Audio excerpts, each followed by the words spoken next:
Hello. What's up tonight, everyone? Welcome to the stream. How goes it? Awesome dude, Sora. 11. I like the countdown. Good work. We need a emote from each number from 5 minutes down to 1. And then awesome dude, since you're always here, you can do the countdown in the chat. What's up, Mr. Hello, Shanner, Pizza Man? Oh, we don't have a Scoops Hello. Do I stream naked? I do not, but that's a good idea. I probably could if I wanted to, come to think of it. So this deck is sort of like Mono Blue Brains. We'll see how well it goes. Yeah, your streak is back, awesome dude. Starting a new streak. Oh, thank you for the host decked out cards. What's up, Merfolk Lord? Oh, what's up, everyone? Joe Hill. I'm trying to think of his beard. I think I might have Joe beat, but I would have to double check. What's up after like 2-month break from MTG? So who missed me? Oh, well, welcome back, Carol Kutzer.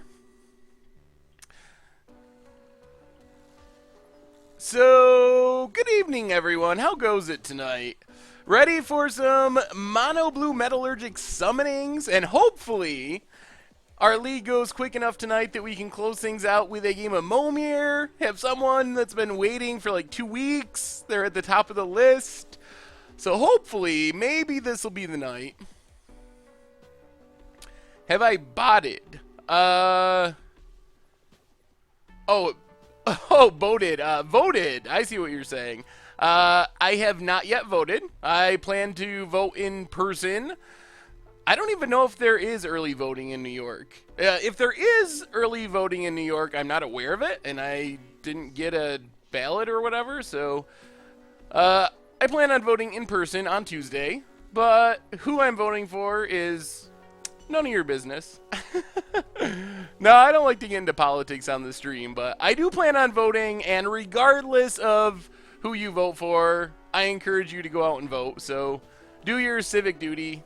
Even if you don't especially want to, and vote for someone. Whoever you vote for, that's really up to you, so vote. Oh, I thought you said you voted for yourself. Okay.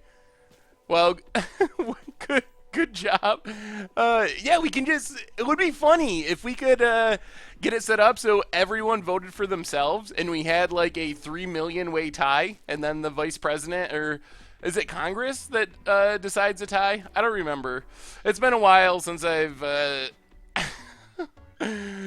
thought about what happens in a tie, but that would be sweet though. I'm definitely on board for the 3 million way tie with each person in the U.S. Writing in their own name. That would be awesome. Yeah, if you haven't registered yet, I think you're too late. I don't know about each individual state, but I know in New York it's October 15th is the end of registration, so yeah. I mean, it's hard. Voting as a college student is actually somewhat hard. Because of the moving and stuff like that, so that is definitely a challenge if that's the part of life that you're in. Oh, I'm sorry. I didn't mean to stream just before you had to leave, so anyway, the plan for tonight is some more Metallurgic Summonings. This time Mono Blue Summonings with some upgrades. So, quick reminders before we get to it. Oh yeah, of course, 50,000 subs on YouTube today. Thanks to all of you. If you haven't subbed, you can help us get towards 100,000 with by subscribing to the YouTube channel. So, super exciting news there to get 50,000. We've been working on 50,000 for so long. Aetherworks, Marvel, and Panharmonicon in the same deck. I like that. So yeah, so thank you to all of you who have subscribed. 50,000 subs on YouTube is a huge milestone, super exciting. So upwards and onwards to 100,000. I think there's only one, two, three. I think there's 3 MTG channels that have 100,000 subs. I might be missing one, but as far as I'm aware, there's 3. The Professor, the Wedge, the Professor, so Tolarian Community College, Wedge at the Mana Source, and then MTG Headquarters. I'm pretty sure are the only ones with 100,000. So, oh, and I think Star City Games just got it too, actually. So hopefully we will join the 100,000 club before long. But big thanks to all of you for subbing. Of course, we have 2 YouTubes. If you want to watch old streams, MTG Goldfish Replay YouTube. And then we got merch. So if you're looking for tokens and t-shirts and playmats and all that sweet stuff, then make sure to check that out. It's a great way you can support the site, along with subbing to the Twitch channel now is another option. So, did I mean 100K followers, not subs? No, on YouTube subbing is free. So in YouTube, followers are essentially called subs. On Twitch, subs are something that you pay for, and then followers. So it's kind of backwards between YouTube and Twitch. So, but on YouTube, yeah, YouTube subs. Oh, 50K Twitch subs would be absurd. I think that is probably impossible on Twitch, but that would be insane. No, I think we have like a few hundred, maybe 200 some subs since we got partnered, which is sweet. And then, of course, our sponsor, Wizardry Foundry, makers of some sweet deck boxes like the Grimoire series, including the Grimoire Immortal inspired by Orzhov lore. So make sure to check out their deck boxes. Big thanks to them for supporting the stream. 10% off with MTG Goldfish 4 code. So yeah, having 10,000 subs is pretty absurd when you consider a sub is $5 a month. And if you had, and I don't think the streamer gets all of that, but even if you're getting half of that, that means you're making 20,000 or more a month off your stream, which is just, that is insane. Yeah, the Twitch Prime thing is awesome. So the big magic news of the day is... well, thank you. I'm glad you like the YouTube. So the big magic news of the day is... your Uncle Sam! Welcome to the Fishbowl. Thank you for your subscription. Let's give your Uncle Sam a Scoops cheer. No! I did it wrong! Why is Scoops not cheering? I can't use my own emotes? Is that what's happening? No!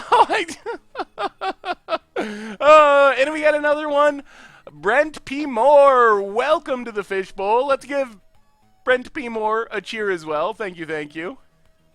Oh my god. Wrong in so many different ways. So today's deck, we are playing a slightly updated version with matching lands. Matching lands that I like, actually. Rob Alexander, Matching Islands from Odyssey. So we are checking out this deck. Oh, the exclamation point is the problem. All right, that makes sense. So this is a slightly upgraded version. No major changes. I actually took a few of the counters out of the main deck and basically added in some Torrential Gear Hulks, because Torrential Gear Hulk was insane in this deck. It was a 1-of in the sideboard, and every time we drew it, it was just so good. So the basic, oh, and also Rise from the Tides is in the sideboard now, because I never felt like we needed Rise from the Tides. Instead, we were usually just discarding it. I think it's good because it helps against Lost Legacy, but I don't think we need it in the main deck. So I moved the 1-of Rise from the Tides to the sideboard, and we're going to use it to fight against Lost Legacy, basically. We bring it in if we think our opponent's going to be playing that to get rid of Metallurgic Summonings. So the basic idea of this deck is pretty simple. We kind of disrupt our opponent with Select for Inspections, Grip of the Royal, Engulf the Shore to bounce everything, and then eventually we get a Metallurgic Summonings on the battlefield. Then all of our spells are making artifact tokens along with them. We have Torrential Gearhulk to flash back what we need to flash back, our few counters, also our Grip of the Royal, our Anticipate, our Engulf the Shore, and then we have part of the Water Veil is actually the kind of combo that wins us the game. So that's pretty much where we're going. What do I think of Standard Showdown packs? I think Standard Showdown packs are awesome. So I'm a little weird about them just because they look like treasure chests, but they're a bonus. They're just strict upside. So if treasure chests were like the Standard Showdown boosters, I would love them. If it was just like, oh, here's some free value because we love all of our customers so much, I would be super excited about that. So it's treasure chests done right, essentially. And there is also, I do really like Metallurgic Summonings. You got me on that one, Stealths. And also, the rate of getting a Masterpiece is super high. You have the ability to, I think it's 1 in 33 will have a Masterpiece. And if you buy a Kaladesh box, you get 2 of those. So your odds of getting a Masterpiece is like 1 in 16 or something, which is, that's not just a bonus, that's a massive bonus. Also worth noting that that's a big increase of supply for the Masterpiece cards, and this includes the Battle for Zendikar cards. So this means more of the fetch lands, more of the shock lands coming into circulation. So is Against Odds Narset Enlightened Master a possibility? I would like to see her get played. That is a possibility. I think there's actually a pretty spicy Travis Wu deck from a while ago that was built around Narset. And I've seen Tomer play Narset many, many times in Commander Clash. Tomer loves that card. It is pretty scary. You can definitely combo off with it by just playing a bunch of like extra turn spells, extra attack step spells, things like that. Mono Blue Metallurgic Rise. I think this is the one we want. Found a foil Peregrine Drake while I was going through the store bulk yesterday. That is the big news, of course. Big news is Peregrine Drake banned in Pauper, emergency banned in Pauper. I think everyone was expecting it to be banned, but I don't think everyone was expecting an emergency ban. I don't know about the donate button, when that will come, but it is a possibility that it could come in the future. Energy Fog does play some super long games. 2-2 is not a horrible record, but yes, those games do go very long. I was hoping no one was paying attention when I said 04, or they just think I misspoke. That deck was so spicy, though. Treasure chests do not become tradable until the 17th, I believe, and they're going to announce more about that next week, so not yet. I am not a big fan of this hand. We have no way... well, awesome, dude. I will have to look into getting a donate button, because... I'm fine with you giving me money, if that's what you would like to do. What's up, the Egg Collector? So, Standard Showdown boosters are these new 3-card boosters. They come with 2 rares or mythics, and 1 foil. In the foil, 1 in every 33, I believe were the odds, is a Masterpiece Series card. They have special tournaments for 4 Saturdays starting the end of November, the Standard Showdown, where these will be given away as prizes, and they're also going to use them as buy-a-box promos over the holiday season for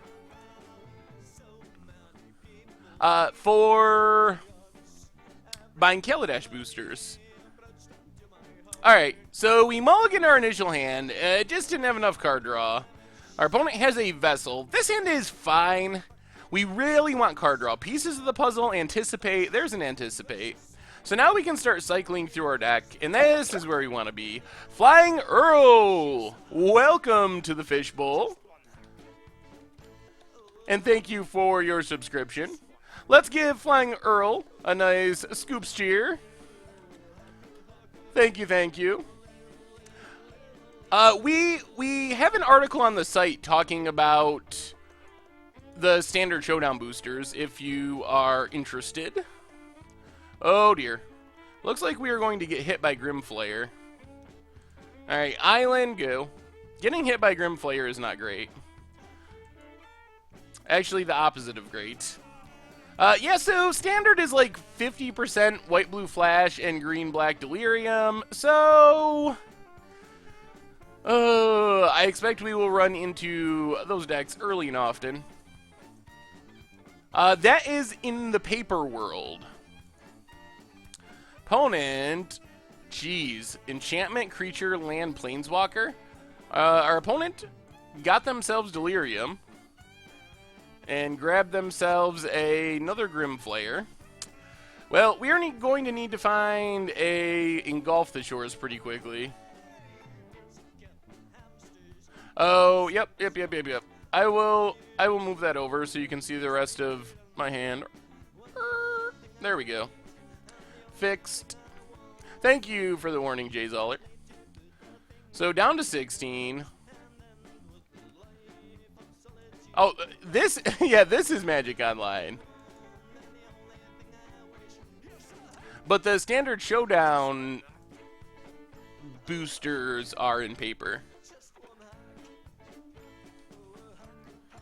So our opponent gets to do some scrying with Grimflayer, up to 5 card types.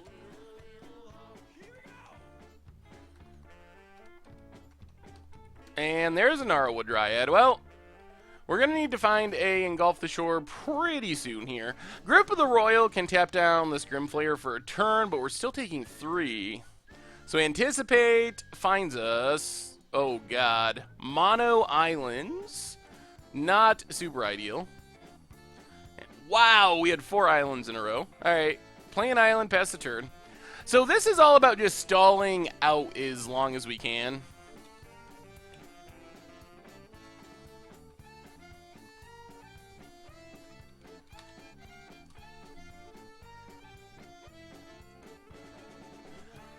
Let's see what our opponent has. That's true. We did get to put some islands to the bottom. And we do get to draw a card here by tapping down Grimflayer, which is reasonable. Ooh. And Select for Inspection is not bad. So that actually stops the second Grimflayer. We only have 1 card type. Pieces of the Puzzle would probably be our best possible draw here, I think. Another Grimflayer. Yep. Also Engulf the Shore. Pieces of the Puzzle and Engulf the Shore. Traverse. Going to get our opponent Ishkana, I would assume. Seems early for Emrakul. Green-red energy is very interactive. Or uninteractive. The green-red energy thing does work. It's somewhat it's fairly consistent, but it's easy to disrupt to some extent. What's my opinion of Dynavolt Tower and Glimmer of Genius in this deck? Dynavolt Tower, I don't think there's room for. Oh, Lord, Verdurous Gear Hulk. Glimmer of Genius is a possibility, though. Good Lord, deck. Are you for real? Well, we are very good at drawing lands this game. Only, well, 25 in the deck, but still, that's a big pile of lands in a row. I have seen the No Pummeler version. Opponent goes attacking. Well, we have to select for inspection, Grimflayer. Negate's going to go to the bottom, so we can draw another land. Oh, we're just going to be too slow and too many lands. Especially if our opponent has a land for Gear Hulk. Oh my god. Even without, though, we're taking lethal next turn. So we gotta draw something here. And it's an island. Well, that was pretty awful. Oh, man, the lands. Oh. Yikes. Awesome Dude, haven't got to it yet, but it's definitely still a possibility for some point in the future. So that went about as bad as it could possibly go. Considered Barrage Tyrant for Against the Odds. I would put it on the poll. Flinging Metalworks Colossus does seem pretty sweet. Okay. Well, I mean, sometimes you draw in just draw a lot of lands.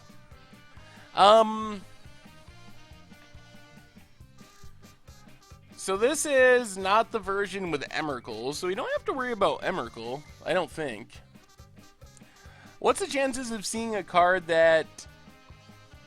Oh, awesome, Three-Fingered Jack. Moto is definitely fun. Chances of seeing a card that steals opponent's energy in Ether Revolt. I think it's possible. I don't know if it would be steal all your opponent's energy, but I could imagine a creature that was like, when you attack, you can steal one energy, like a reverse Long Tusk Cub, essentially. Something like that. Or that other cycle of creatures where you can pay energy to put a counter on them, but in reverse, so you can steal your opponent's energy. I think that could be a possibility. So let's bring in Thing in the Ice. We're going to go down a negate, go down another negate. Engulf the Shore is fine. That was just a very bad draw. Has there been an Against the Odds for Mana Clash? There has not. The problem with... is Mana Clash in Modern? The problem with some of those cards is they're in Legacy, and it is challenging to do fun things in Legacy. Legacy is not a friendly place for doing fun things. Not that it's impossible, but...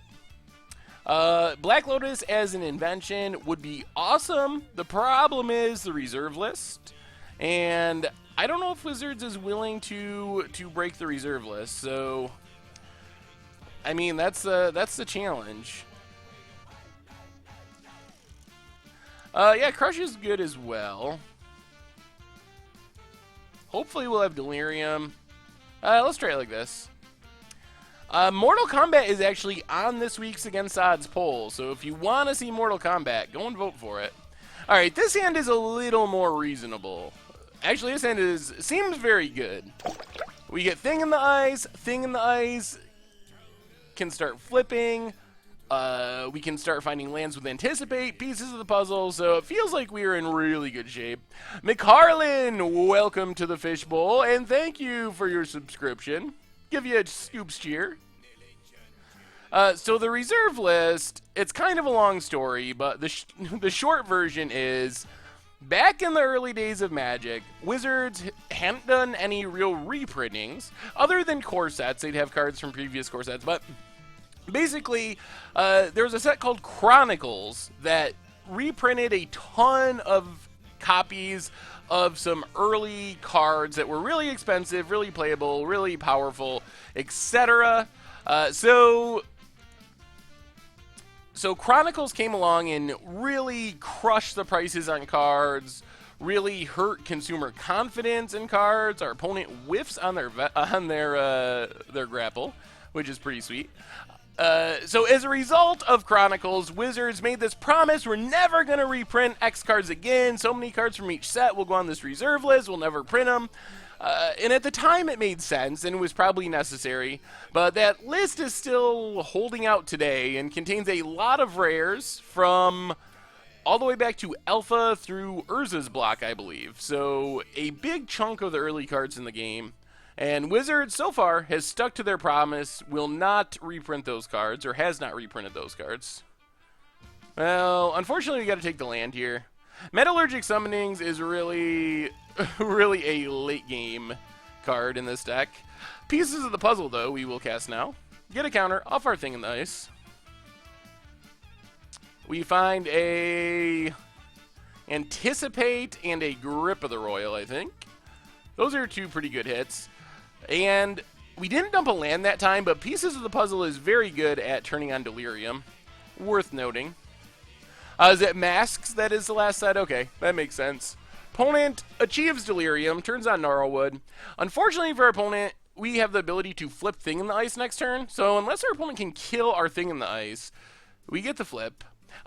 We can vote. You can vote for Against the Odds if you go to the Goldfish website and the Against the Odds article. There's a poll in the article. Opponent goes with Pick the Brain. Ooh. Ooh. That's annoying. Huh. Have I ever watched Alpha Investments? Yes, I think I don't always, or maybe even often, agree with Rudy, but he is very entertaining. So I do enjoy watching his videos, although we don't often agree on things.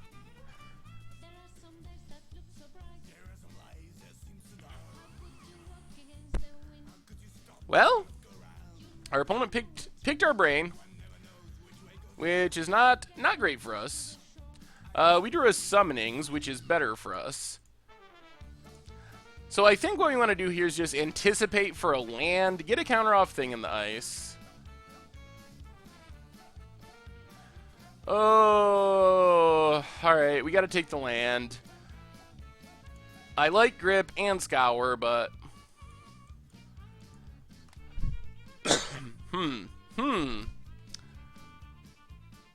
Should we... There used to be a foil loophole in the reserve list. So they could... There was a few from the vault sets that actually contained reserve list cards. I think Mox Diamond is one of the best examples. But...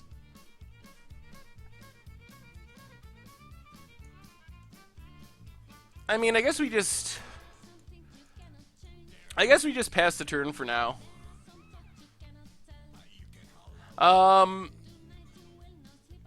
But they closed that loophole, so you can't actually do that anymore, unfortunately. That would be a way to get around it with inventions if the foil loophole still existed, but they got rid of that. So let's see what our opponent plays.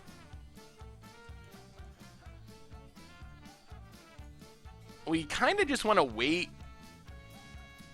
and then flip, tap down Gnarlwood, flip our Thing in the Ice. Opponent goes with Traverse the Uvenwald. Brain Flakes the Bold. Welcome to the Fishbowl. Thank you for your subscription. Let's give Brain Flakes the Bold a nice scoops cheer.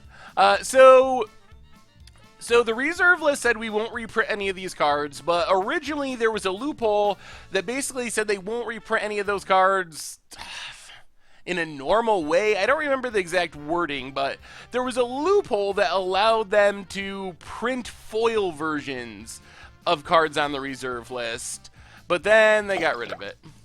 Baco T, welcome to the Fishbowl. Thank you for your subscription. Let's give Baco T a nice scoops cheer as well.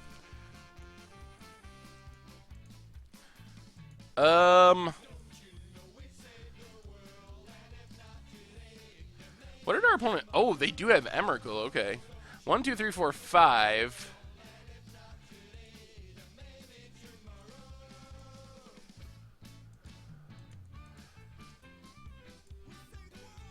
Yeah, let's just do this. Flip our Thing in the Ice, tap down Gnarlwood. Go aggro. We draw a land, which is nice. Draw another land, not as nice.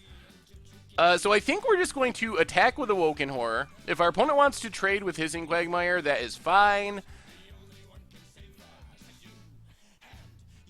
Yep, okay. So this puts our opponent way down on lands. Further away from Emrakul. So trade off. And then we just slam a Metallurgic Summonings. Play a land, pass the turn, and plan on hopefully winning the game this turn. If they kill our Metallurgic Summonings, things get a bit sketchy, but...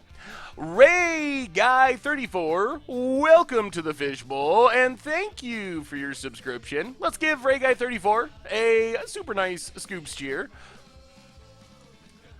Is this version better than Teamer? I don't know about better, it's just different. It plays very differently. Opponent is going to go aggro, which is actually good. So this is where we can start generating, a lot of value. Well, first off, we just need to cast apart the Water Veil, get a 6/6, take an extra turn. Play the land. See what we draw here. That's just another part the Water Veil. So we cast apart the Water Veil. Get another 6/6. Ray Guy, the greatest punter of all time. And we're just going to hit our opponent. Our opponent probably should not have attacked. I guess they probably didn't expect double. Do we draw the third one? That would be crazy. Ooh, crush. Well, it's just pieces of the puzzle. Get a 3/3. Get a Scatter to the Winds and a Select for Inspection. Then we're going to kill Nissa, hit our opponent. Any advice for Turbo Fog against Blue-White Flash? No, not off the top of my head.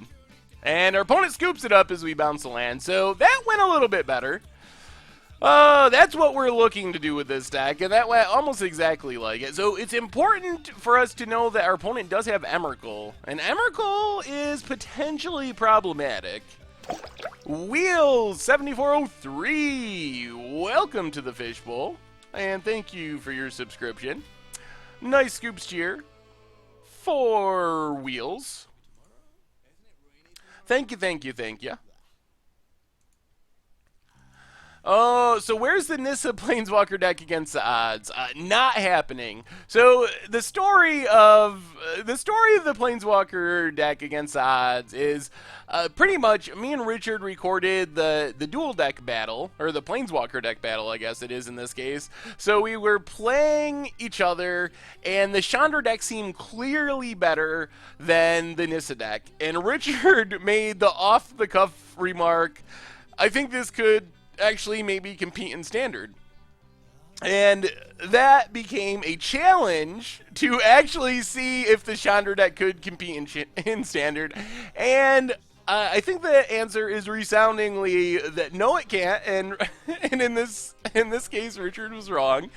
It felt very strong when it was crushing the Nissa deck, but then when we played real decks and we play a Sky Skiff and our opponent plays a Smuggler's Copter, oh my god, it feels so bad.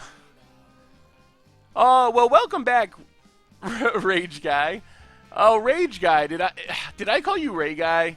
I'm sorry, but actually it's an honor if I called your name wrong for multiple reasons. Not just because Ray Guy was a great punter, but also because I say things wrong all the time.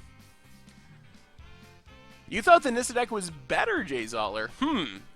I didn't feel that way. I think there's a ton of variance involved.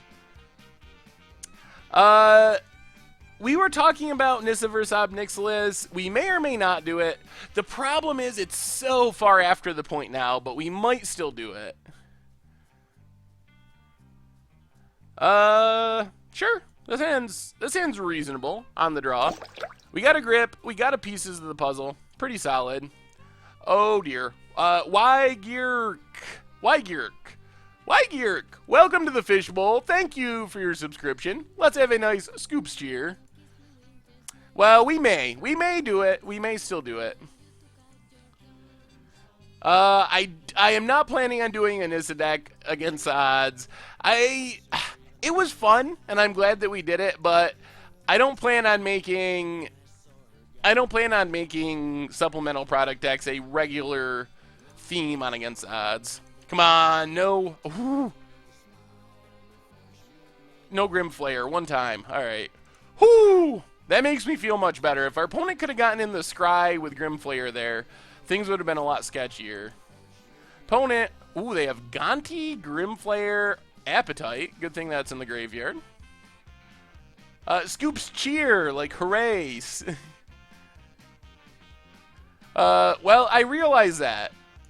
The YouTube people are making me play Boggles. So Boggles is Boggles is going to be on Much Brew. And then that vintage deck, oh my god. There's no way we win a game with that deck. It's not possible. I'll play it though if that's the winner. I'm priced in. That's the deal. Slowdock? Solodoc, welcome to the Fishbowl, and thank you for your subscription. Let's get a scoops cheer for Solodoc. I think Orrery is very interesting, actually. I like that card. I expect that we will definitely play it at some point. Whether or not it is this next against the odds or in the future, I think we definitely play it. Well, this is kind of turning out ooh, and there's the summonings. Crimion, welcome to the Fishbowl. Thank you for your subscription. Scoops cheer for Crimion. So let's pass the turn. We're going to tap down Grimflayer because we don't want our opponent to get the Scry and Graveyard filling effect here.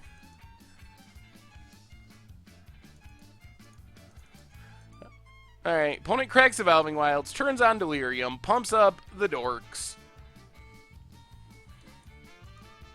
Hopefully we don't get hit by Pick the Brain again. That was pretty annoying last time.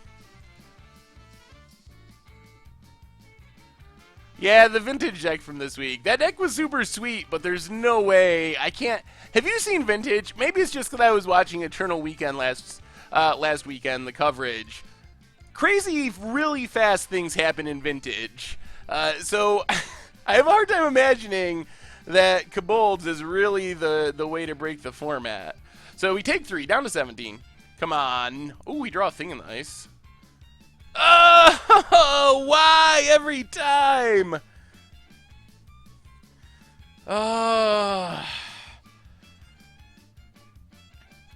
Well, there goes Metallurgic Summoning. So winning now is going to be a lot trickier.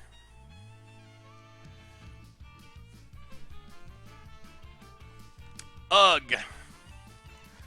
Double Gear Hulk is good.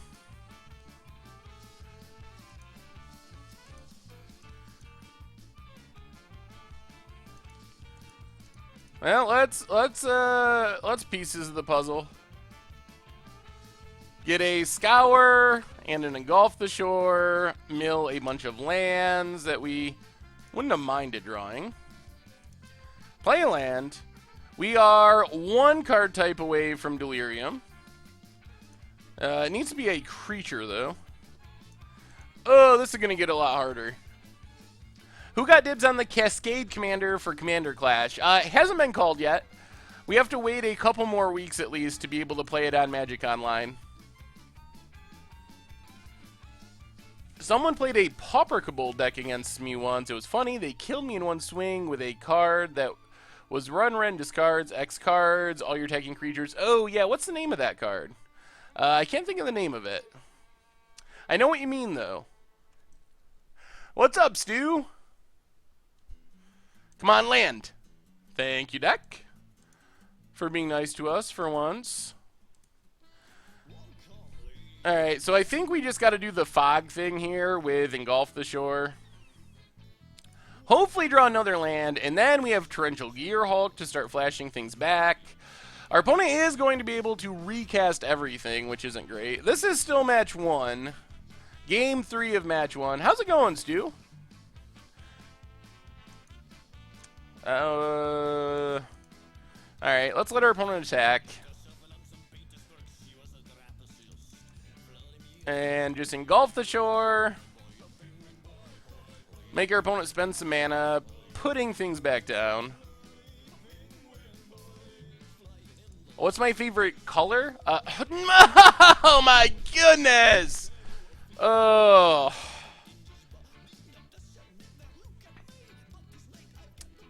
Does this like normally play like 4 copies of Engulf the Shore? Is that a real thing? Or is this just a weird unluckiness that's happening to us?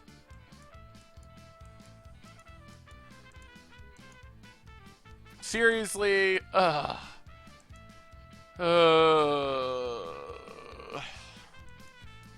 Whoa, my God.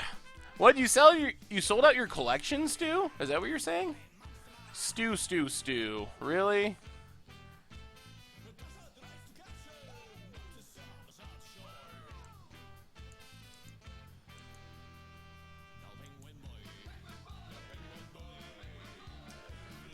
Oh, that's so bad. Well, let's keep engulfing the shore.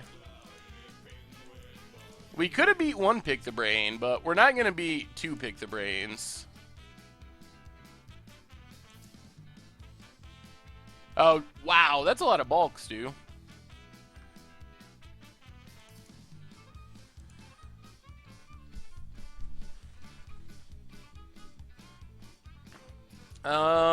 I don't see a way of us winning now.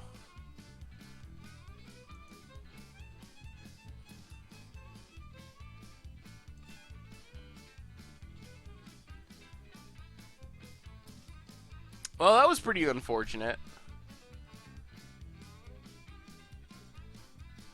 There's a few little changes to the deck list. Mostly more Torrential Gear Hulks is the biggest one. That's a lot of cards, Stu.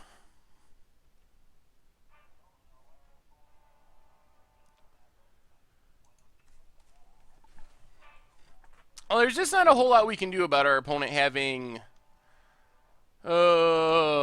multiple Pick the Brains. We're not even going to get to Thing Beatdown. Yeah, Rise from the Tides is in the sideboard, and it would be too slow anyway.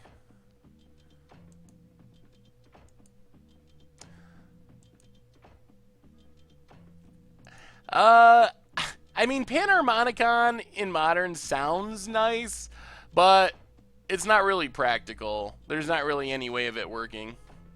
So our opponent scries 6, mills some cards, and then shuffles with their Pilgrim's Eye. Kind of a no-bo.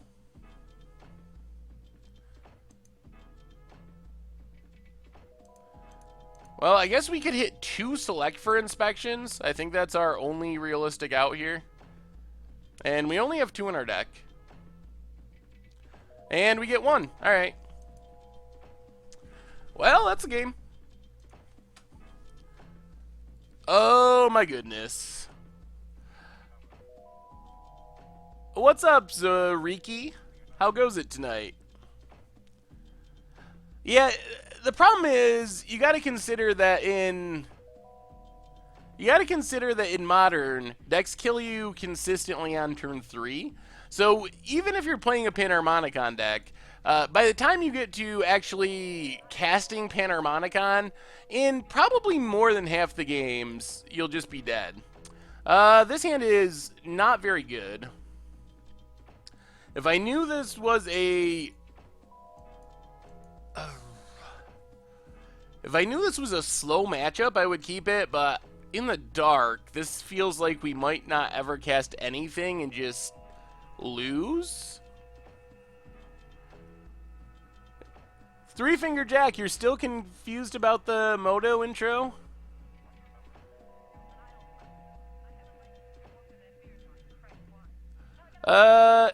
Yeah, we have Invasive Surgery in the sideboard. Oh, deck. Alright, well, we gotta scry into a land. We get Delirium in the late game, but I wouldn't have confidence that on turn 3 we're going to be able to counter a Pick the Brain with Delirium. I think that it's a little unfortunate how that went. One Pick the Brain is one thing, but our opponent having double Pick the Brain is pretty above the curve, I think. So our opponent has Voltaic Brawler. Let's see if this is the combo build. Hopefully not. Play a land. Pass the turn.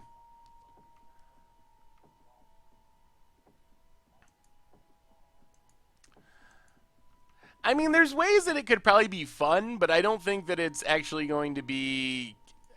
It would be very against the odds. It's just so hard to play cool, fun stuff in Modern. It's just not really practical. Opponent gets in with Brawler, plays another Brawler. Well, let's anticipate. How many times are we going to do that?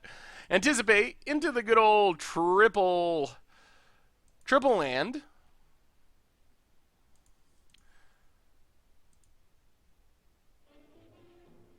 Well, let's select for inspection Voltaic Brawler. Get a scry. 1, 2, 3. I think we put Island to the bottom for now. Pass the turn. The select for inspections aren't bad, and we're not that far away from Metallurgic Summonings. Opponent goes attacking. Pays an energy. Well, let's select for inspection. If they use a Blossoming Defense, they shouldn't be able to recast their... Oh, if we had lands. They shouldn't be able to recast... Ooh, they go with Servant. Okay. That slows our opponent down. Well, let's see what we draw here. Anticipate, somewhat reasonable. It should get us to Metallurgic Summonings. The question is going to be, do we draw the land for Part the Water Veil? If we do, then things seem pretty good. Assuming we don't die to Electrostatic Pummeler. Ooh, Tireless Tracker. Okay. We can also find and engulf the shore to bounce everything, which would be reasonable. So anticipate. We got to take the land. We got to take the land and go for it. Put the rest to the bottom. So we need to land one out of these next 2 turns, and we should be able to just win this game, barring something crazy happening. Land? Negate is the worst. All right, Metallurgic Summonings go. So land it is. We need a land. We need a land. If we draw a land, we get Part the Water Veil, untap, scour, make 2 6/6s, and the game is pretty much over. If we whiff, we gotta hope that we at least hit something that is cheap and spell-like.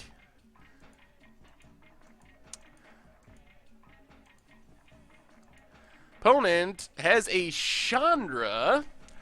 Would have rather negated that last turn. Pumps up, hits us to 11. Land? Scatter to the winds.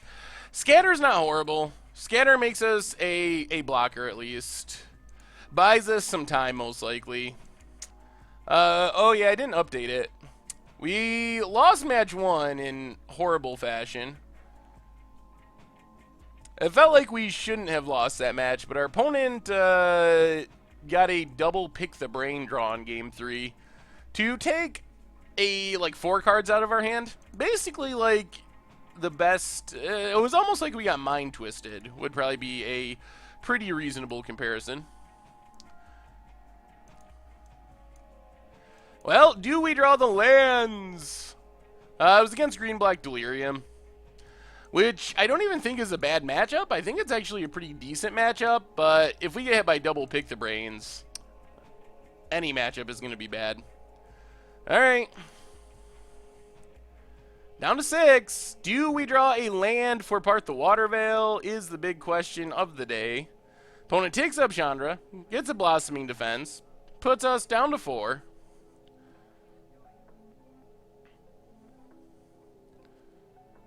Voltaic Brawler.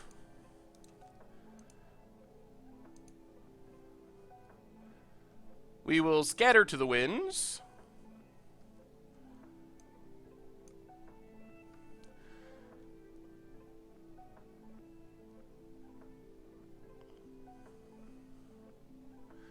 And then Harness Lightning. We will negate the Harness Lightning.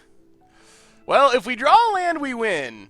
That's it. We had, what, 2 turns to draw land, so let's see if we get one.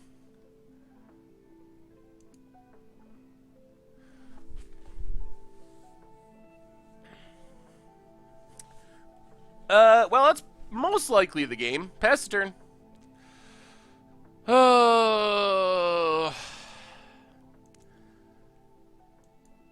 Not only did we not draw land, we drew one of the only cards in our deck that we can't cast. So that is very much the opposite of an actual land. Down to 2. See if we're dead here. If we're not dead, we have one more turn at it. And double Part the Water Veil is likely enough to win us the game. So we'll see. I don't think we're out of this game yet.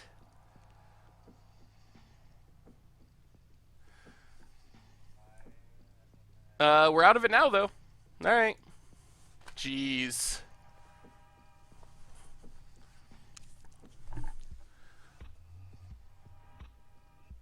Well, I mean, the bad runs continue.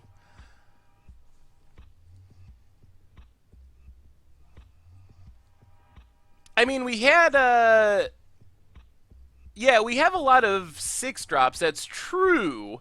But we had scryed one to the bottom. We had 2 in our hand, so we had maybe 7 that were possibilities out of like 50 cards. So like 1 in 8, 1 in 7. All right, see you, Team Kitten. Enjoy your music class. Well, I mean, Magic is a game of variance.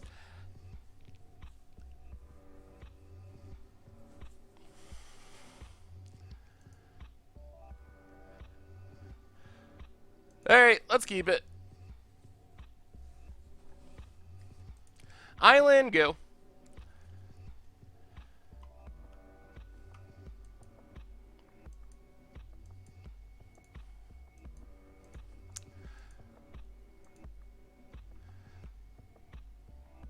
Wonder Woman, Ace 2. Island, go. 2 Scours isn't, I don't think is too many. Scour is actually very good. Sicilian Defense! Welcome to the Fishbowl. Thank you for your subscription. Let's give Sicilian Defense a nice Scoops cheer. Another land. Alright, pass the turn.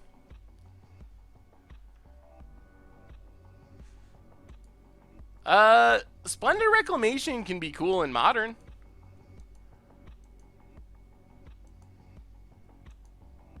Revolutionary Rebuff I don't think is a playable card. We're just going to... we'll let this go. We can always just bounce everything next turn, so it's probably better to let this go. There's the land. As a 2 of, I believe so. If we draw 8 pieces of the puzzle, or draw a card draw that gets us 2 pieces of the puzzle, then we hit Delirium pretty regularly. Yeah, we have 6 videos of me and Tomer going over Commander 2016. So we cover all the decks. So pretty sweet. It's always fun to do videos with Tomer. Opponent gets in with the Tireless Tracker.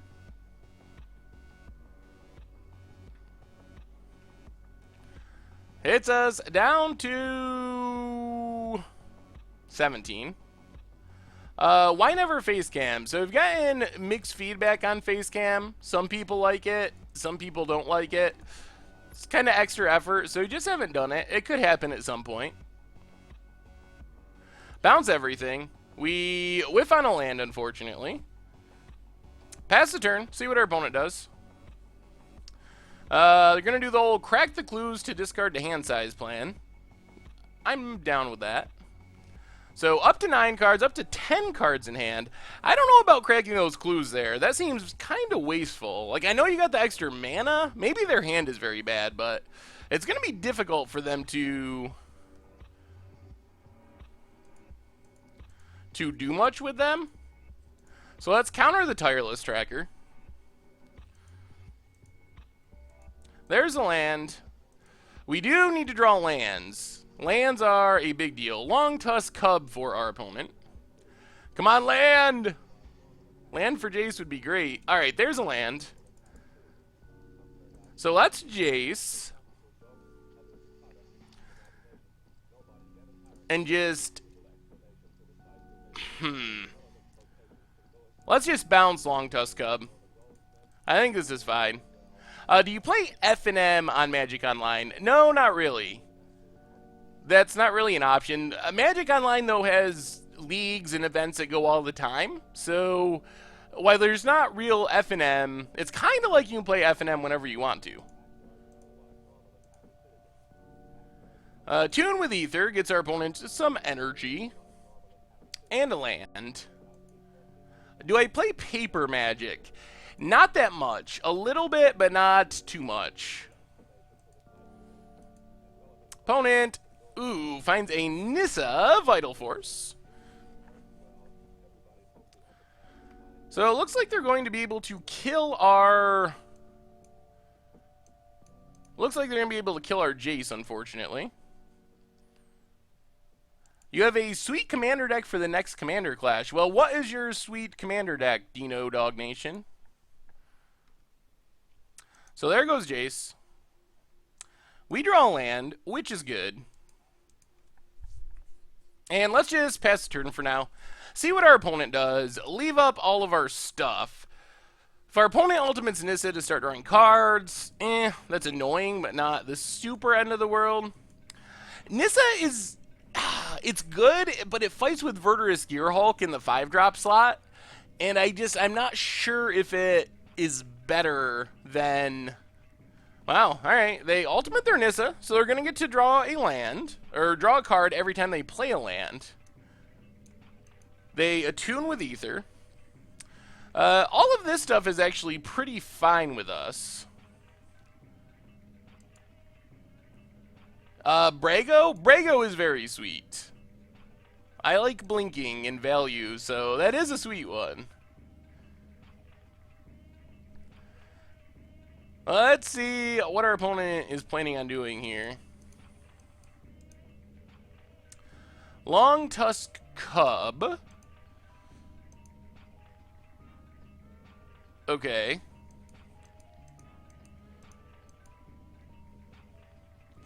And what? Servant of the Conduit.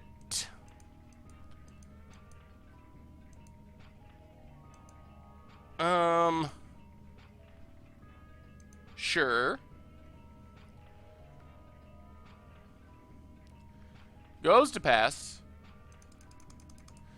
Well, let's Torrential Gearhulk. Engulf the shore. Cast Engulf. Bounce everything. Opponent has to discard 2 hand size. What event do you play the most? I want to see if I can play. I play the 2-player queues. I play the league. So, a bunch of different options, I guess. Well, we just need to find lands, pretty much. Ugh. If we can get to Awakening Part the Water Veils, we should be in really good shape. There's the Long Tusk Cub again.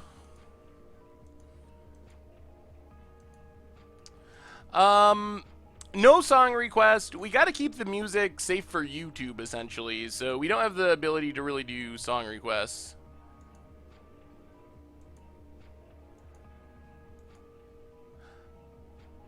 Another Long Tusk Cub. Okay.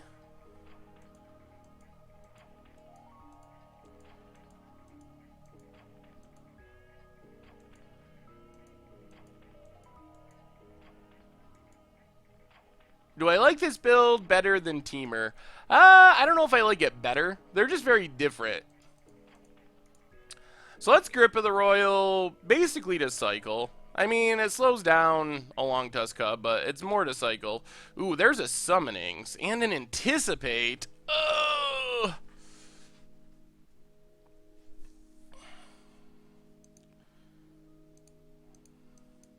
We don't have the lands, though. We are just not good at getting lands. The Old Folks Home, welcome to the Fishbowl. Thank you for your subscription. Let's give Old Folks Home a nice Scoops cheer. Can I help you brew a red-white possibility storm deck featuring Curse? Oh, you're trying to lock people out with... I see. You could look at the Knowledge Pool deck we played on against the odds as a possibility. I am Trombone. Welcome to the Fishbowl. Thank you for your subscription. Let's give I am Trombone a nice Scoops cheer.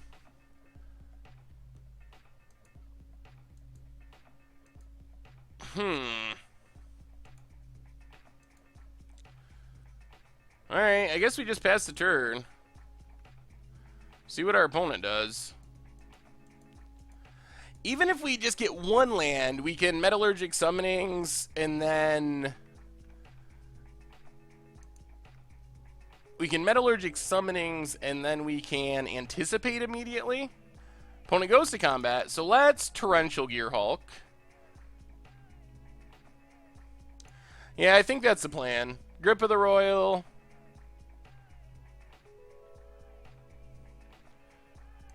Grip of the Royal, the Long Tusk Cub. Oh, still not a land.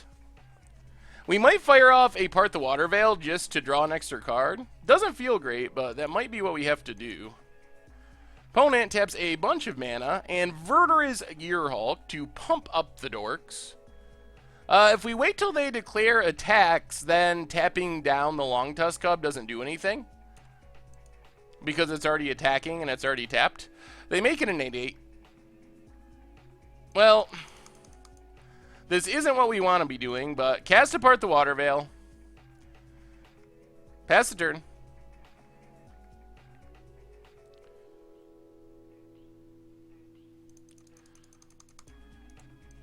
Cast apart the Water Veil.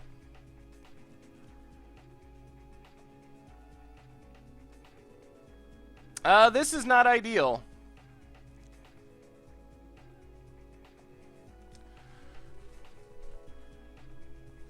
Oh, seriously.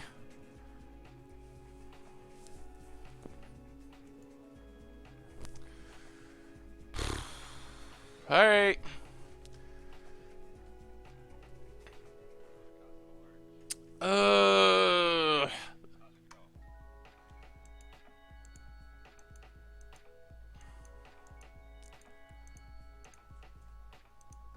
Well, ideally, when we were drawing like 3 or 4 extra cards, we would have just gotten a land, and then we would have been able to play a Metallurgic Summonings, and then play an Anticipate to do stuff. But it doesn't look to be in the cards. Lathnu Helion for our opponent. Okay. Make some energy.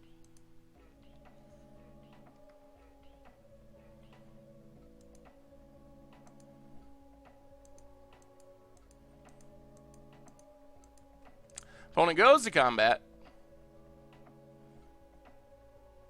Goes on the big attack. We're going to block this cub, see if our opponent dumps some energy.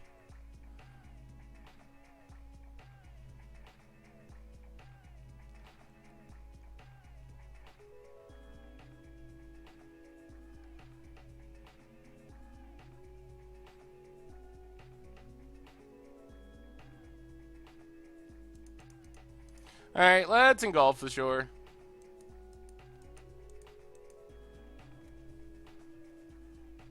You would not engulf, Stu? We would have played this game very differently, I guess. Snipe! Thank you for the host.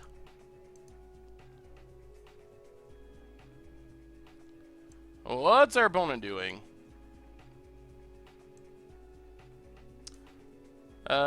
Do they not realize they're in the combat phase? Oh! I think they just wasted all their mana that they could have used to replay things, which is very good for us.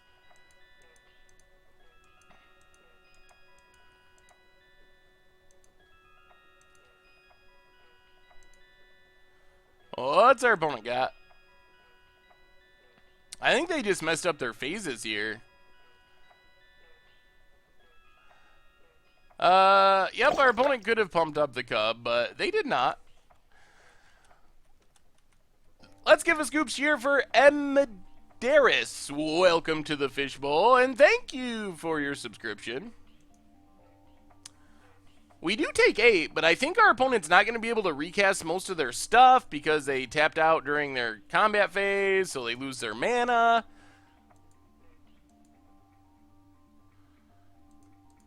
Long Tusk Cub. Alright, so let's anticipate.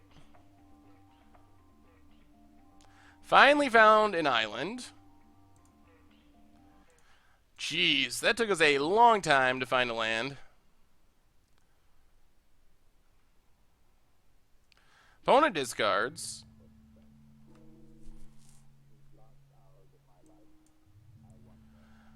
Planeswalker instant is all that's in the graveyard. Well, thank you, Trixel. Let's play an island.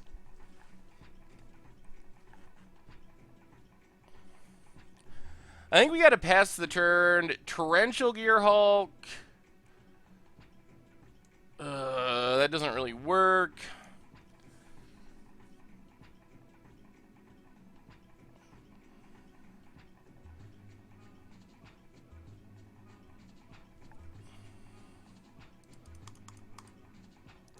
I think we just have to part the water veil again, unfortunately. We know our opponent has a Lathnu Helion, though, so we're dead. We're dead if we play summonings there. There's an island. So now we are back to being undead. So now we get to Torrential Gearhulk. Alright, so we pass the turn.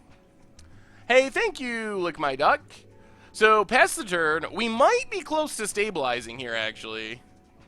Up to 8 islands. So, we get to wait till our opponent goes to combat. We could still get gotten by multiple pump spells. But we'll see. So, opponent goes to combat.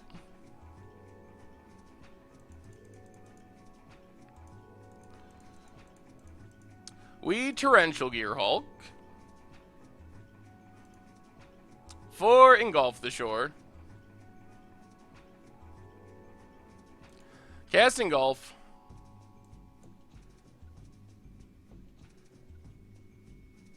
Bounce everything. Well, we're technically still alive, and we have an Anticipate, and we have a Negate if our opponent plays a Chandra or something. Unfortunately, we have used a lot of our... Part the Water Veils, which is not ideal.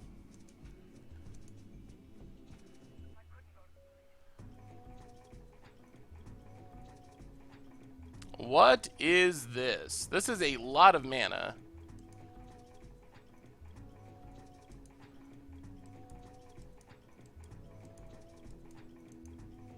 Yeah, Gearhulk is pretty sweet when you keep bouncing it.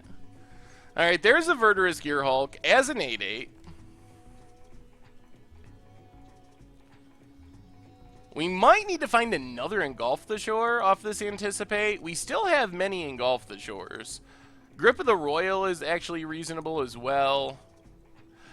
Maybe the best is Crush, actually. Crush of Tentacles. Well, assuming we're able to...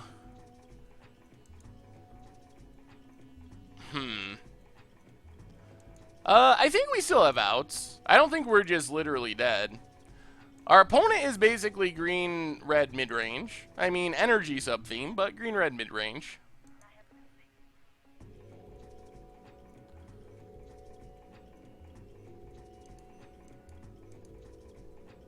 Alright, there's some Cubs. So we Anticipate. Well, there's an Engulf. So take Engulf the Shore. Drawing a land would be nice. Select for Inspection's not horrible.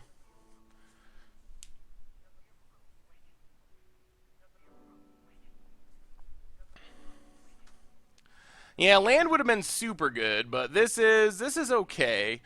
Crush does not bounce an emblem. Well, let's pass the turn.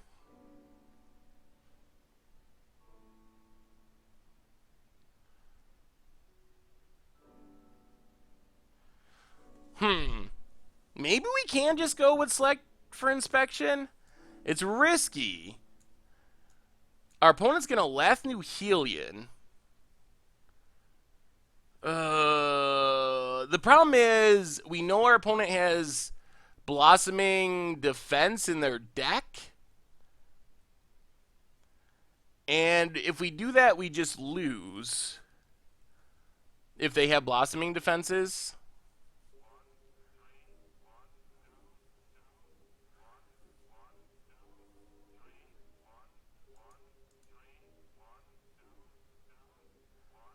Uh...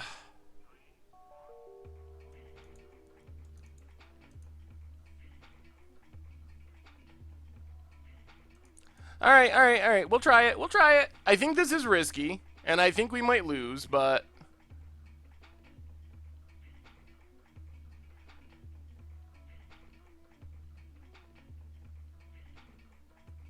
Well, the other thing is our opponent, we know they have Lathnu Helion. Which is 4... Then we... Yeah, I'm not going to do it. The other problem with this is we lose to a lot of things because we're essentially counting on our token to chump block.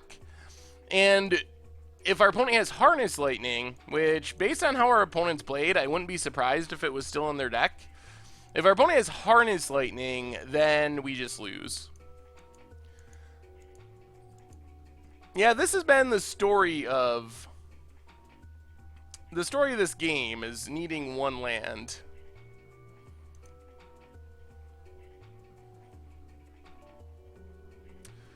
Opponent hopefully pays their energy for no good reason. That would be sweet.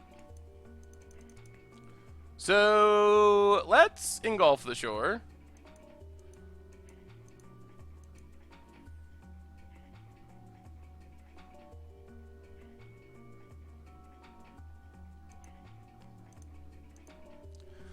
Now we gotta select for inspection, unfortunately. There is a blossoming defense.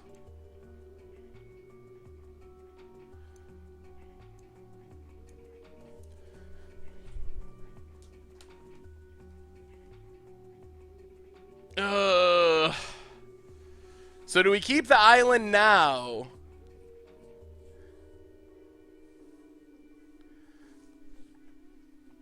I guess we can. It still means we don't get to do anything next turn, though. But I guess we keep it.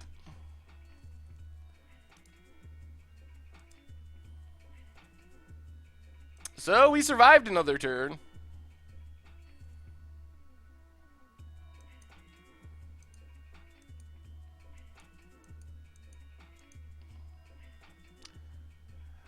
We still have the problem of our opponent playing a Chandra and that killing us.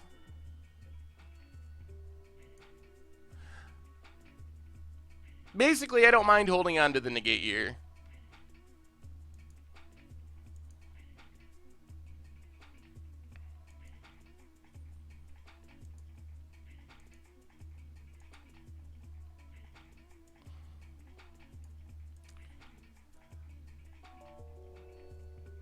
Like this Chandra, for example. So there's our negate.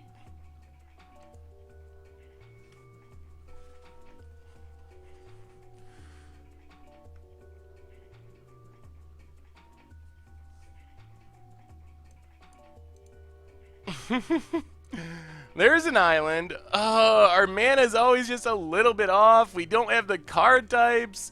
We haven't drawn up pieces of the puzzle all game.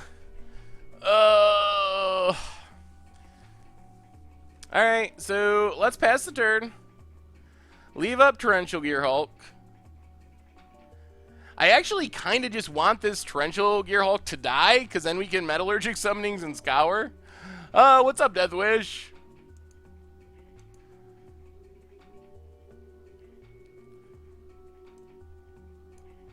Opponent plays another Verdurous Gearhulk. This might be, well...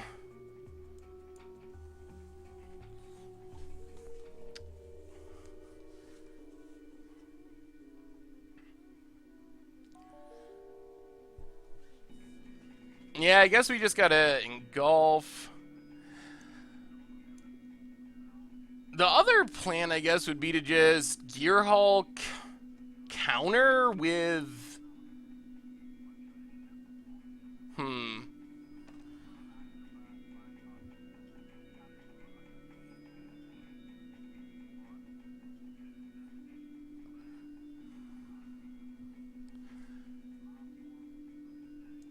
Yes, we are dead to a pump spell. If we go, the engulf plan is most appealing, but we lose to a pump spell.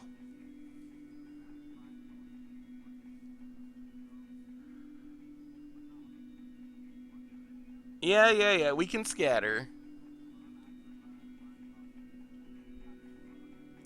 Hopefully there will be more rough drafts at some point, but I'm not exactly sure when that'll be.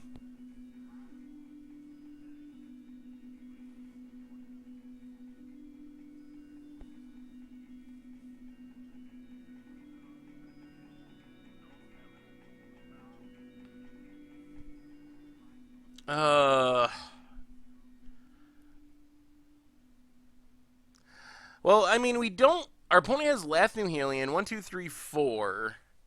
We counter this. They play Lathnu Helion.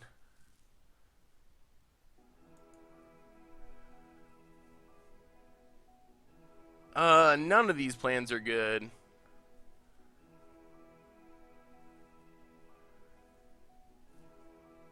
Well, the benefit of blocking once is we get an artifact and a creature in the graveyard, which turns on Scour the Laboratory to draw 3.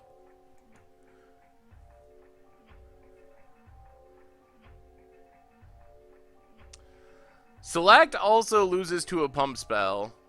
We've seen a Blossoming Defense already. Scour is draw 3.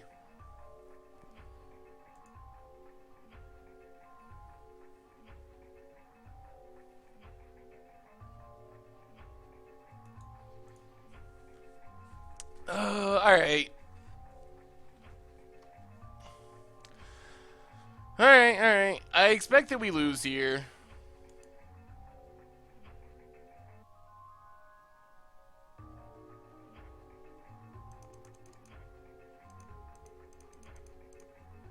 So, Torrential Gear Hulk. Flashback, Engulf the Shore.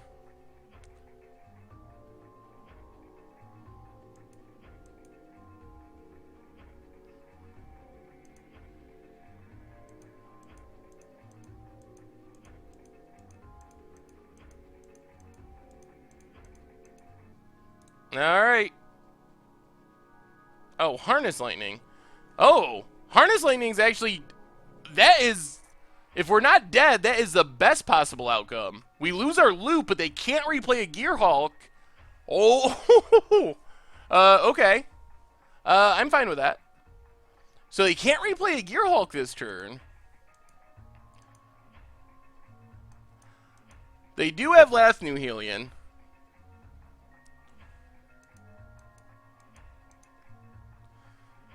So now we have Delirium too.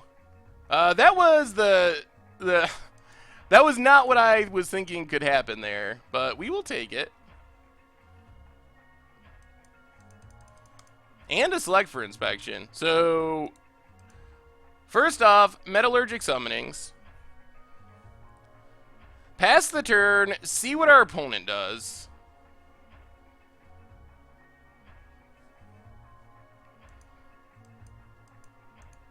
We could still die. There's the Verdurous Gear Hulk.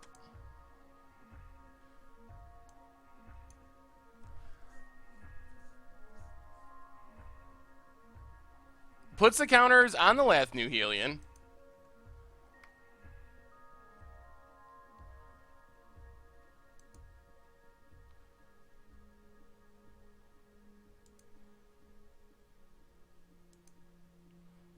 I think we're just going to make a 6/6 to block. I think this is our best bet. 6/6 to chump block. They would need double... They need double Harness Lightning for us to lose with this line. Select just loses to a single... Yeah, this has got to be the best. Select for Inspection loses to a single Blossoming Defense.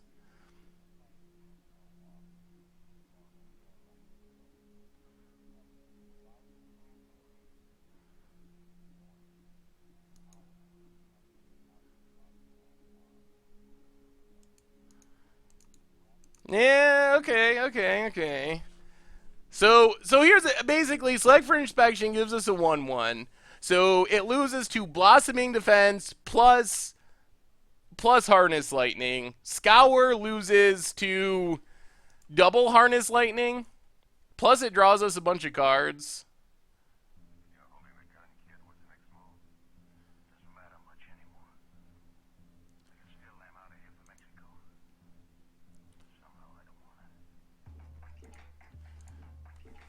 Alright, select for inspection.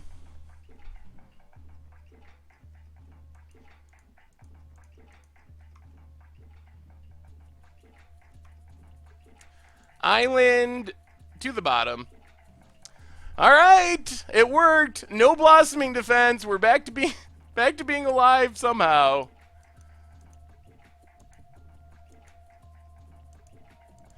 That is true. This game is about staying alive at this point.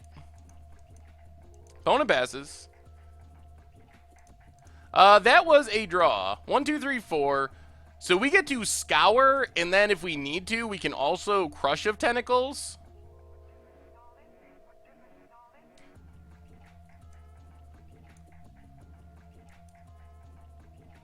Scour, get a 6/6. Well, what's our opponent doing? We're also getting low on time, so we're going to have to be snappy and get ahead of our opponent on time.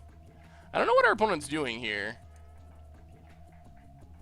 I don't think we can play another Summonings. I think that's risky.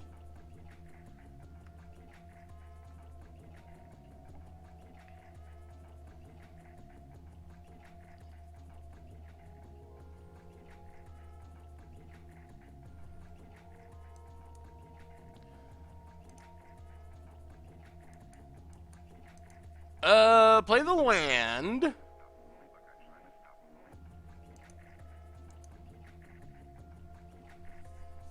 And I guess we just pass. Leave up our Torrential Gear Hulk, which can flashback Scour for another 6/6. Can flashback Select for inspection. So we have a bunch of things we can flashback now. We do want to be aware of time, though. We are about a turn away from winning, though. Yeah, we also have counter if our opponent's going to kill us somehow. There's Lathnuhelion. Gets our opponent some energy. Tapping in response to the energy trigger. Another Lathnuhelion.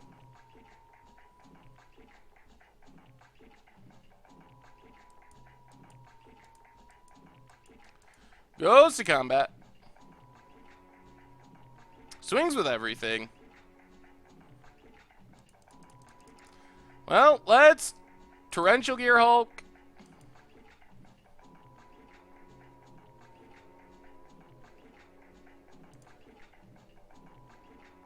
I think we're just going to get Scour. Cast Scour. Get a 6/6. Draw some more cards. Yeah, Gear Hulk is just pretty spicy. So now we block, block, block, and block. We are going to win this game. I don't believe it, but we are actually going to win this game, and we might even end up ahead on time. Unless our opponent has direct damage. Root out for Summonings. Okay, sure. We have another one.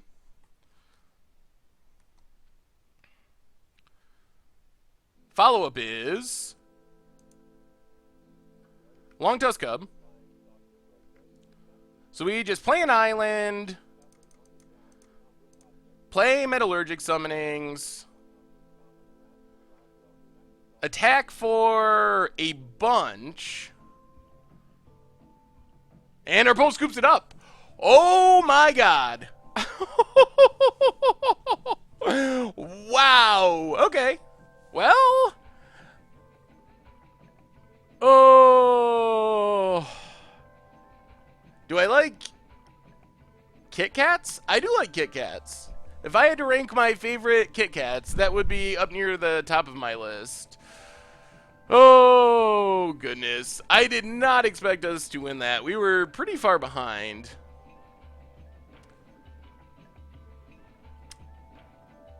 Do I like white chocolate Kit Kats? Not as much, no.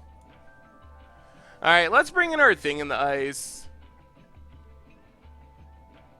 Best chocolate bar, probably Kit Kat. I do like the Kit Kats. I can't believe we ground our way through all that. I'm going to go down and negate. And that was with our opponent having a Chandra on the battlefield for a million turns. If I had to rank my top Kit Kats would be on top. Well, sometimes it's nice for it to be the opponent who's punting instead of me. I approve. I think we're going to try something like this.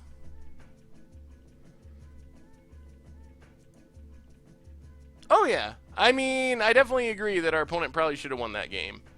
I also am not going to complain about getting a freebie every now and then. After getting double, whatchamacallit,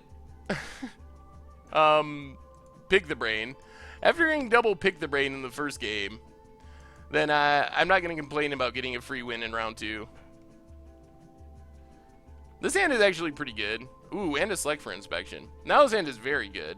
I would like to draw more land still, like always. This deck really wants to curve out. Tune with Ether for our opponent. We are ahead on time. I think I ran into the counter deck. It was miserable and made me hate my life. It was literally just Metallurgic Summonings in like every counter in Standard. Oh my goodness, it was so bad. Our loss was round 1 to Green-Black Delirium. Okay, well. Let's pieces of the puzzle. Ooh, Anticipate's good. See, this is where pieces of the puzzle is awesome, because it just immediately gives us Delirium. By hitting a land in a Torrential Year Hulk, and itself going to the graveyard. We just suddenly have Delirium, and life is awesome. What do we discard here?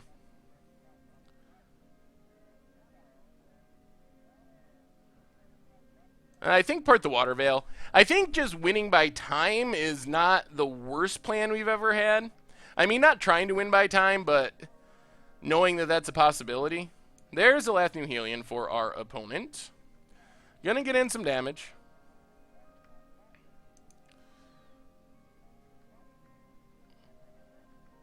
Puts us down to 16.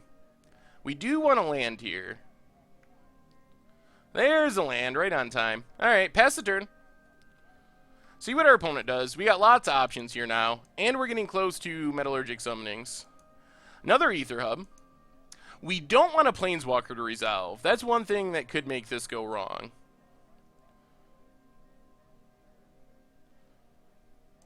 Alright, let's just negate Fleetwheel Cruiser. And then Grip of the Royal would Surge, Lathnu Helion, draw a card. Another Anticipate. Helion's going to start sucking away our opponent's energy. Well, now we got to Anticipate to find a land. Just barely found one. Put the rest to the bottom. Play the island. Pass the turn. We are down our negate now. If our opponent has like a Chandra this turn. Opponent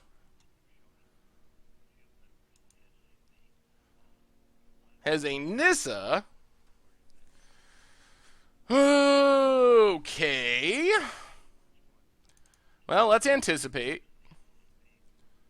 Grab an island. I think we're still okay, though. Nissa is going to start drawing our opponent cards, I assume. I don't know why they didn't play it pre-combat. The land's going to be untapped, unfortunately. Helion eats up some more energy. Down to 0. We get a land.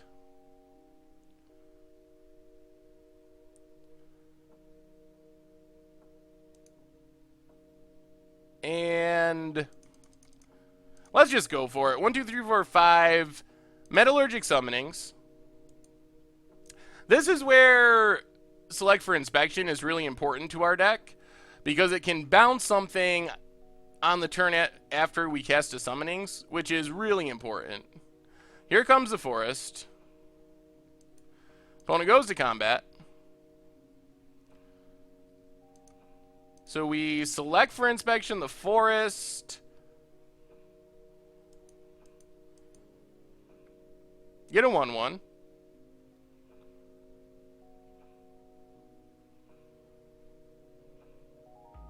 Harness Lightning our token. That's fine. Oh, there it is. Part the Water Veil on top. We're not only going to win, we're actually going to win in time, I think. That does give our opponent just enough energy to keep their Helion alive, but Long Tusk Cub for our opponent. Helion sucks up some more energy.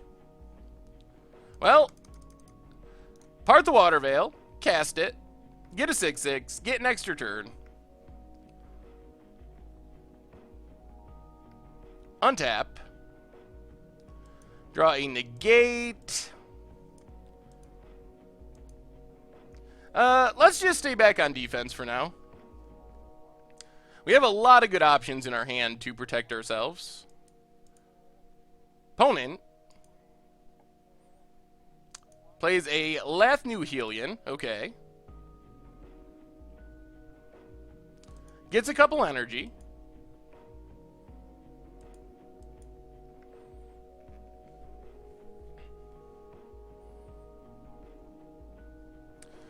Turns on a land.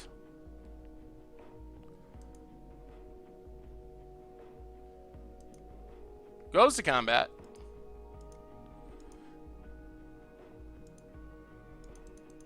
Let's just engulf the shore, I think is fine.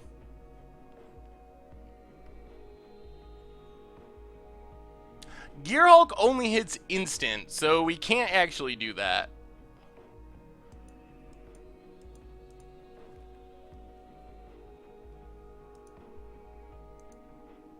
Opponent plays a land. Replays Lathnu Helion. Yep. Drains away some more of their energy. Another summonings. Well, let's just pass the turn. We could use a big card draw spell, would be excellent. It got bounced, actually, unfortunately. There's a Verdurous Gearhulk.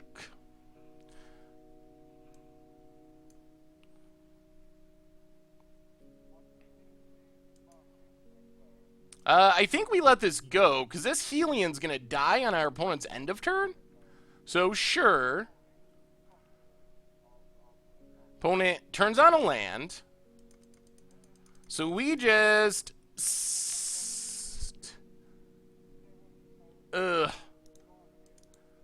Let's just Grip of the Royal. No, let's Gearhulk. Gearhulk. 4 Grip of the Royal. And then we have a blocker too. And then just tap down the Lathnu Helion. Get a 3/3. Helion's gonna die on its own. We get another land, which is nice.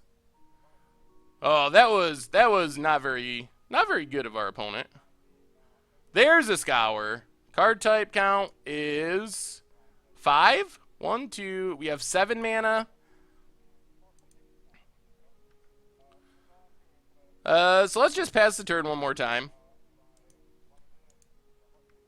Opponent. I think we're gonna win this game without going to time. Long Tusk Cub, sure. Hey, what's up, Core Load? Opponent returns their Fleet Wheel Cruiser. Okay.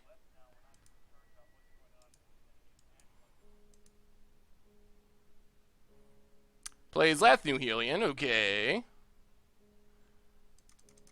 So we Scour, make a 6/6, draw some cards.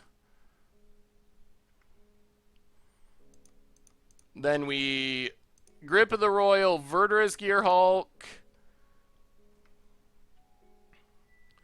Draw an island. Play the island. Do some attacking at our opponent. Opponent takes it down to 9. Then let's pieces of the puzzle. See what we find. Hopefully part the Water Veil for next turn.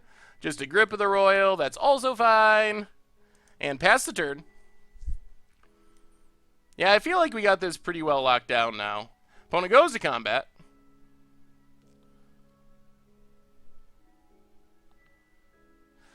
Yes, it is nice that it makes a 6/6 instead of a 4/4. That is very true.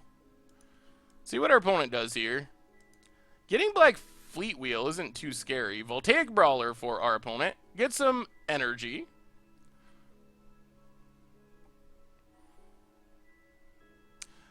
Turns on the Forest. Well, let's Grip of the Royal the Forest. Draw a card. Make a 3/3. Ugh, another land.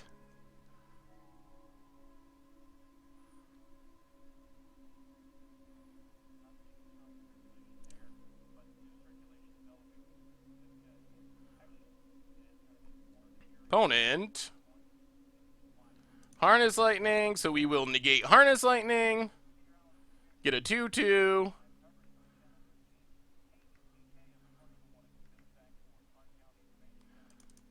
Anticipate. If we find apart the Water Veil, it's definitely over, but I think it's over anyway.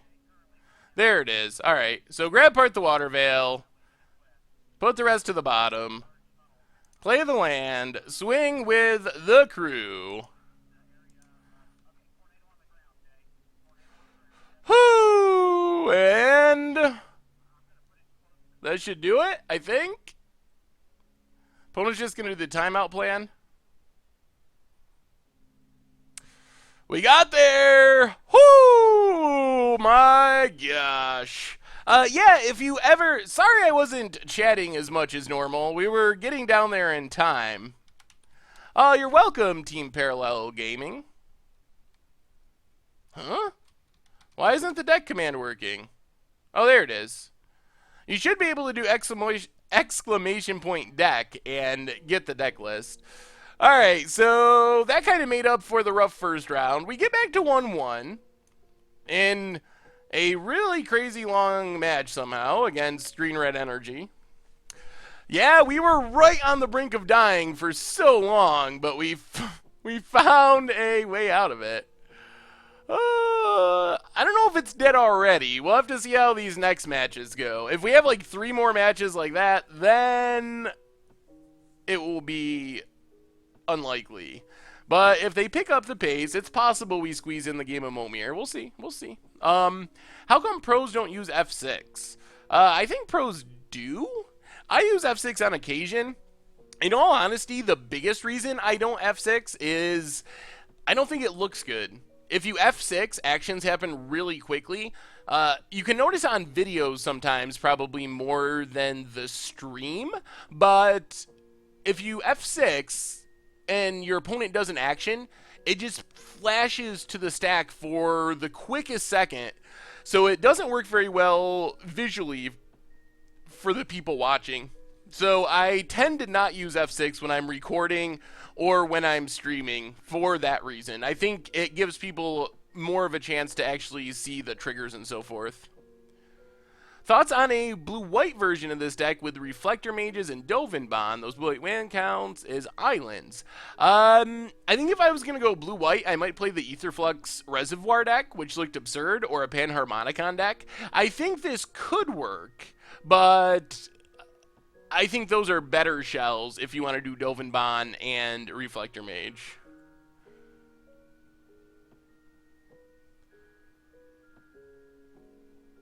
Well, while we're waiting for this match, a quick shout out to Wizardry Foundry our stream sponsor, makers of sweet deck boxes like the Grimoire series. MTG Goldfish 4 will get you 10% off. What do I think about Drana in my Tuesday tokens list?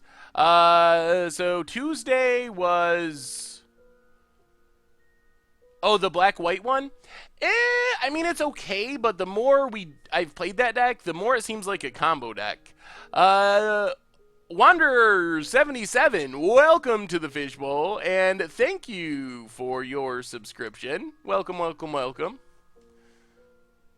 How about Panharmonicon 2 Wisp-Weaver Gonti to steal opponent's library? I think we will play the 2 Wisp-Weaver combo at some point.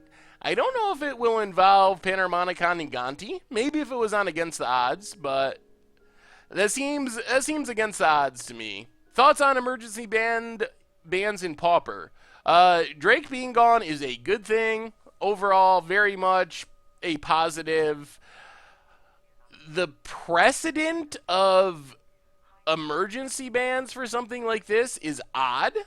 I think it shows how Wizards has more flexibility with Magic Online only formats, or formats that are primarily on Magic Online, but Legacy, Vintage are heading that direction.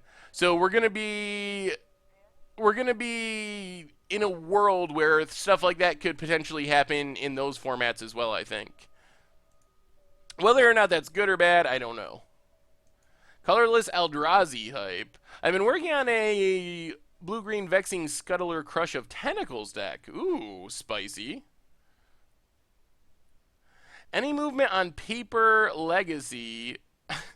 Since the CG announcement. I'm just laughing at Stu, who's trying to find a command for himself. Stu55x2. Not that I've noticed, but I haven't been keeping up on it too much, just because I think that the reactions and stuff like that is usually slow. In the Paper Legacy, you don't usually see these huge crashes for something like that. Oh, it's our arch enemy, blue-white. Oh, dear. One take is $1, essentially. So, Island, go. So, blue-white is the deck. Last stream, we lost you 3 times in a row. That was awesome. In a bad way. Oh, Fulgrith. Well, thanks for hanging out. Island for our opponent. Maybe this is just straight-up blue-white control? Play an island, pass the turn.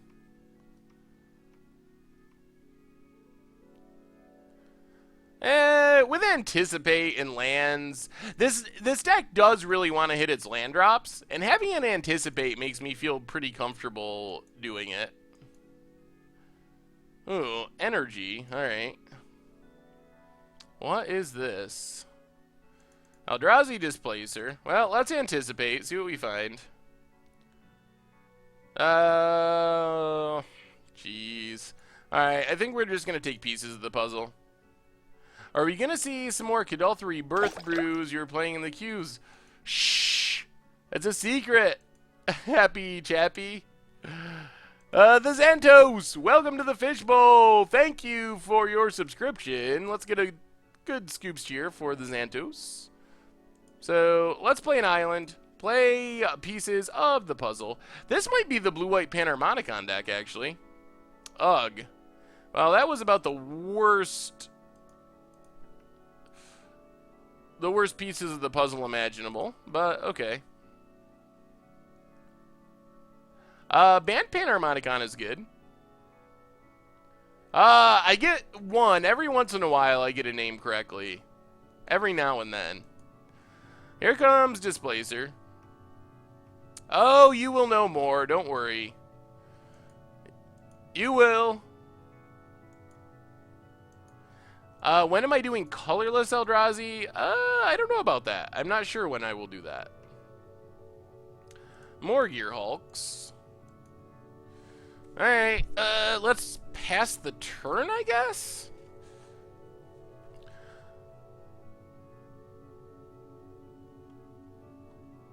That's true. We did get Delirium. I would have rather hit another spell, but Duncan the Tall, welcome to the Fishbowl, and thank you for your subscription. Yes, it was not pieces of the puzzle. We only got a piece of the puzzle. Vintage on Against the Odds might be happening in the form of that Kobold deck. Oh my god.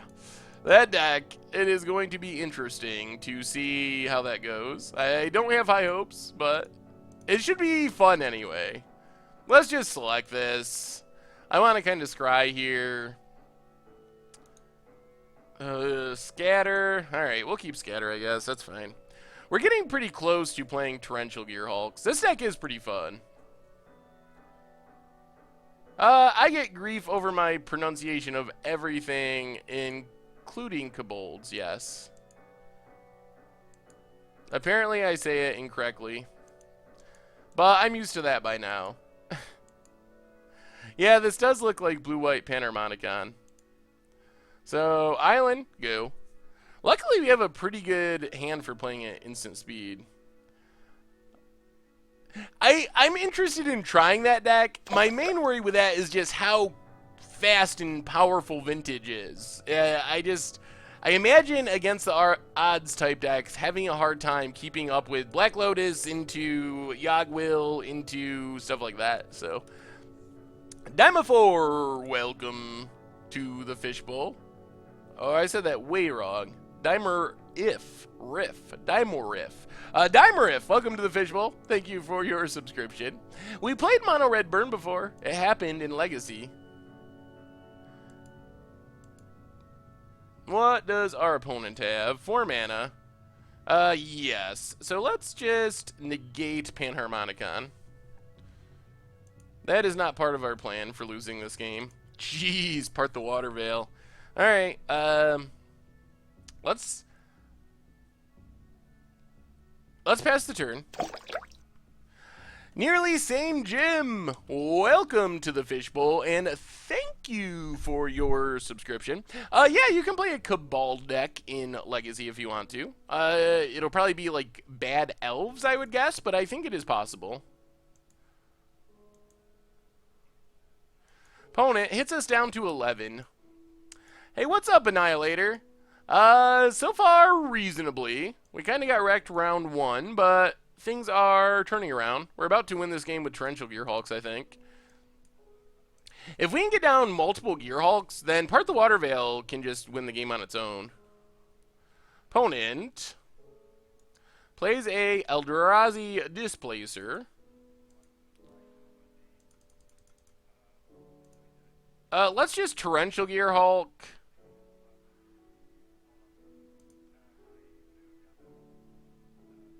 For Anticipate.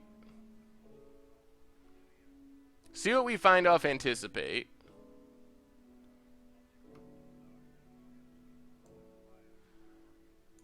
Land Summonings. So we take the land, we attack. We part the Water Veil, we attack. We part the Water Veil, we attack. That's probably not going to just quite win us the game.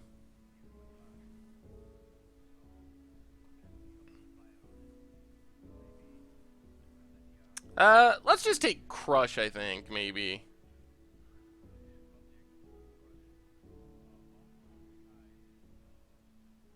Summonings? Alright, we'll take Summonings. Our opponent, I guess that's fine. It doesn't win us the game right away. I was trying to win the game like this turn, but just playing Summonings and then winning the following turn, I guess that's fine too. We get the island anyway. So let's get in with Torrential Gearhulk. If our opponent wants to blink and bounce our Torrential Gearhulk, that sounds fine with us. So yeah, let's do it. Slam our Metallurgic Summonings. And pass the turn. Oh, well, thank you, John. Well, Narwhal Overlord, better late than never. It's hard to find the right window for Metallurgic Summonings. That is one of the big challenges of this deck, figuring out the right time when you can tap out for Summonings. Once you untap with Summonings, life is usually awesome. and it's usually hard to lose, but that is the trick. What do I think of Aetherflux Reservoir for the aggro matchup? I think it's hard to play both. It's just hard to have more than 4 cards. I consider like Panharmonicon, Metallurgic Summonings, and Aetherflux Reservoir very similar, and they're expensive cards that don't do anything immediately. So it's challenging to play more than 4 of those, in my opinion.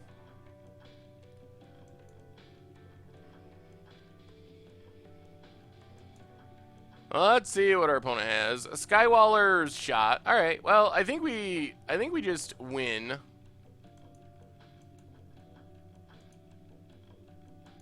I like this deck too. This deck is sweet.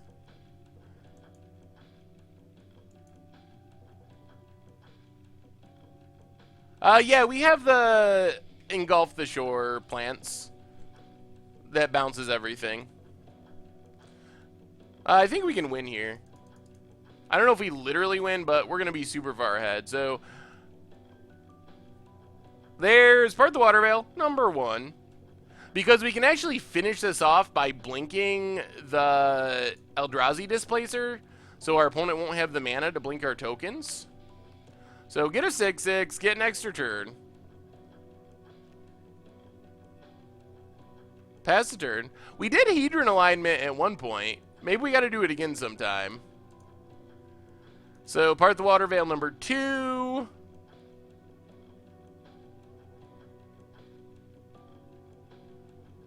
We get in for 6 with our Construct. Trying to construct a victory. Get an extra turn. Get an island.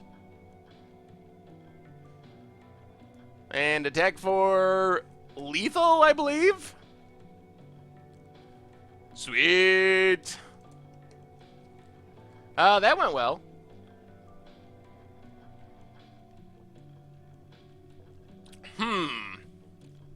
What do I think about Nissa Vital Force in the red-green energy deck? I think it's better in the more mid-rangey brew than the combo build, but I think it's actually pretty solid. So our opponent is, well, I guess we just want to counter stuff. Panharmonicon is pretty annoying. Ceremonious Rejection seems good. Our other Scatter seems good. Not super excited about our creatures because they all bounce our opponent's stuff. They have entered the battlefield abilities back to our opponent's hand. Somewhat interested in Summary Dismissal. Not interested in what? I guess we can go down and engulf the shore. Our loss was to green-black Delirium. Metallurgic Summoning seems absurd in formats where you can play Treasure Cruise and Dig Through Time. That seems absolutely bonkers. I don't know about Invasive Surgery. Counter a sorcery. If we happen to have Delirium, which is kind of hit or miss in the early game, we Cranial Extraction all of that card, essentially. Why do we have a Sphinx in this deck? It wins control matchups. I don't know. I guess I hadn't really thought about Sphinx in this deck. So go down and engulf. So there is a blue-black build that someone sent me that was playing more hard removal that seemed reasonable. There also could be like a blue-red or blue-green build, but the one someone sent me a list for was a blue-black build. And it looked reasonable. It had like Essence Extraction, Grasp of Darkness. But I don't know. This build has been working fairly well as it is. Yeah, let's just try it like this.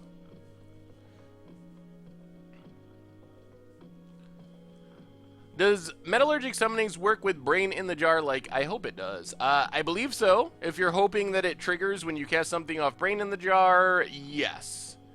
I think Rejection is good because Rejection gets Panharmonicon, also gets Eldrazi Displacer, and also this version of the deck most likely has Thought-Knot Seers, so I think it actually gets a reasonable amount of stuff. Negate gets Panharmonicon, which is fairly important in its own right. Yeah, the Teamer Summonings deck is pretty sweet. That one, these decks are... People ask me which one I like better, and I don't have a good answer. I like them both, but I think they're both pretty solid.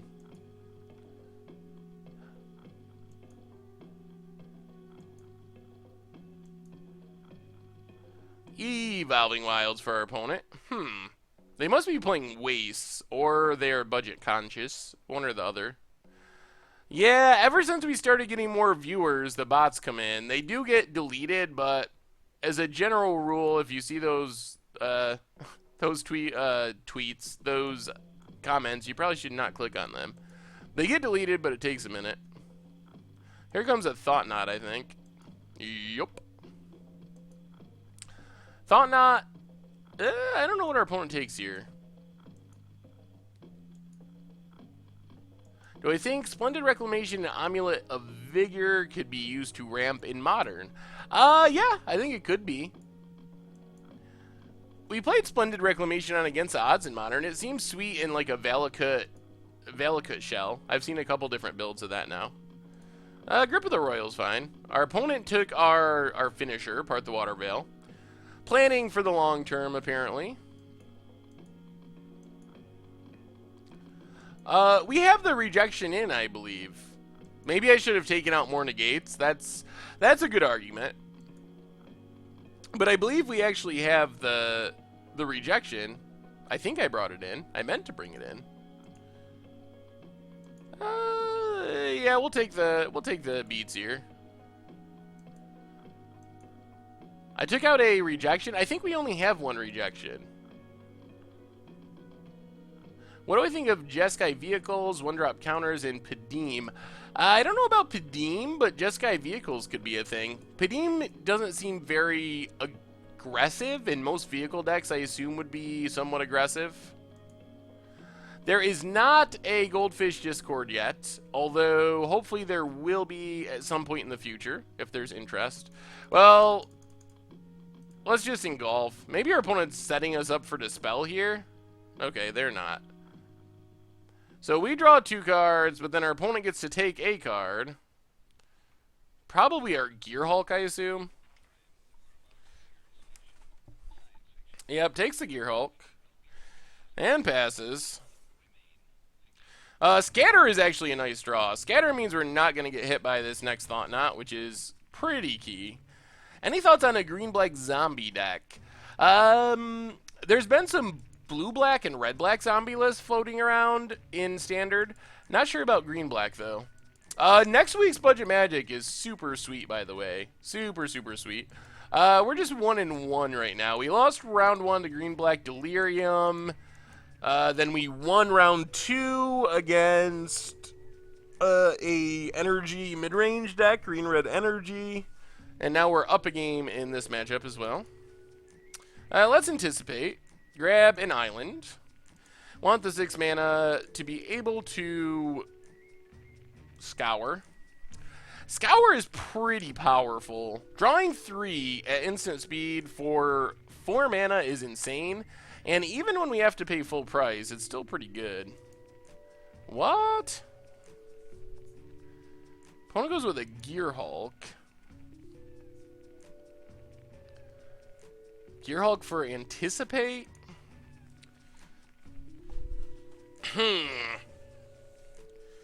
Is it worth fighting over this? Probably not. I want to just scour. Problem is if we counter it, then our opponent's going to hit us with a Thought Knot Seer. Well, too many choices is good. Alright. We're going to get Thought Knotted, though. We'll counter it. I guess the good news is we're going to get hit by Thought Knot, but our hand is super redundant. So I'm thinking, actually, I'm regretting that I used Awaken. I think if I was going to scatter it, I should have just scattered without Awaken. Because now our opponent can resolve a Panharmonicon. And then we are kind of Panhar screwed. Wow, our opponent did nothing? Alright, so let's pass the turn, see what our opponent does. No way we are attacking into a Torrential Gearhulk. Wow, what is happening? We know our opponent has multiple Thought-Knot Seers. Why are they not casting them? I have no idea. Alright, Thought-Knot likely takes our Part the Water Veil.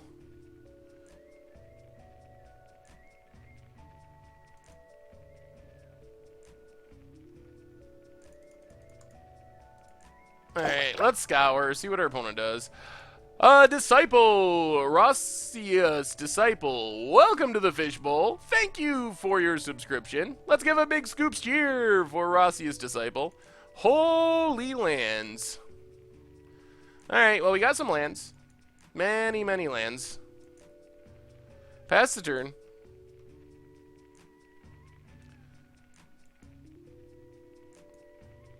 I mean, we do want to hit our land drops, so that's good. If our opponent goes to Thought-Knot, we're probably going to have to scour in response, which doesn't feel great. But we can't not get our scour off here.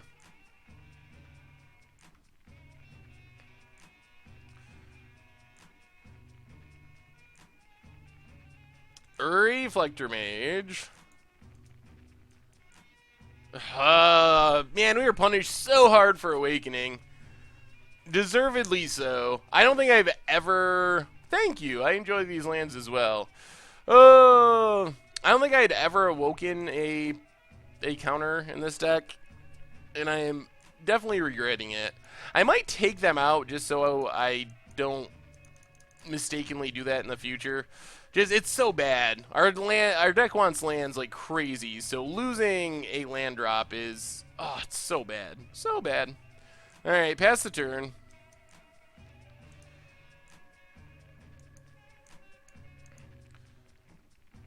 See, if we had this land, we could have cast a Torrential Gearhulk with Negate up.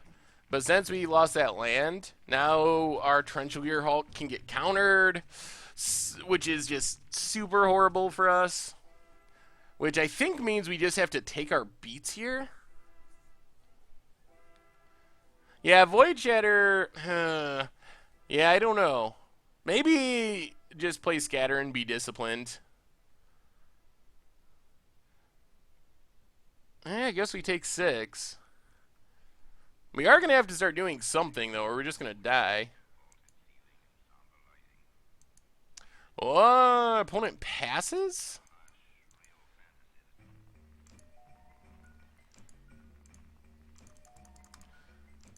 Alright, well, Torrential Gearhulk doesn't get countered.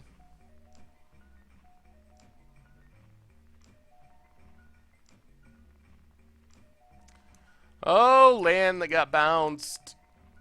Okay, resolves. So we get to scour. Again. We've scoured 3 turns in a row, and our hand still isn't very good.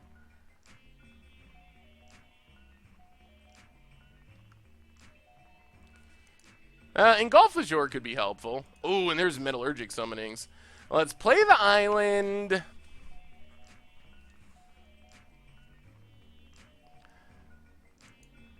Let's just pass and play defense this turn. Ugh. Well, no, let's get in with our Gearhulk. And lose our Gearhulk. So discard and negate an island. I don't travel to events very often.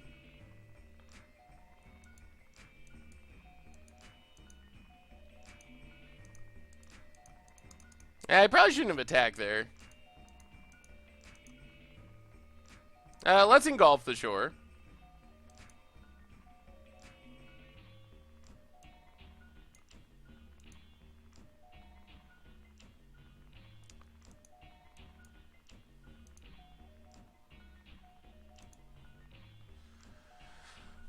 Spell Queller, eh? That was unexpected. Well, we gotta counter the Spell Queller. If they have another Spell Queller, we're in trouble.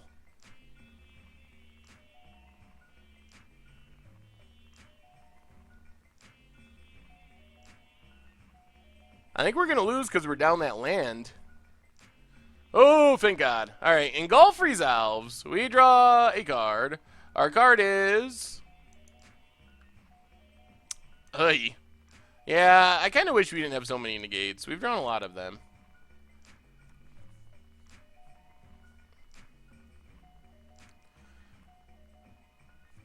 We do get to, if they cast this, we get to ceremoniously reject it, untap, Metallurgic Summonings, maybe just win. Alright, ceremoniously reject the Thought-Knot Seer. And now we untap with Summonings and double negate. So, I think we're way ahead now somehow. So, Metallurgic Summonings. Pass the turn.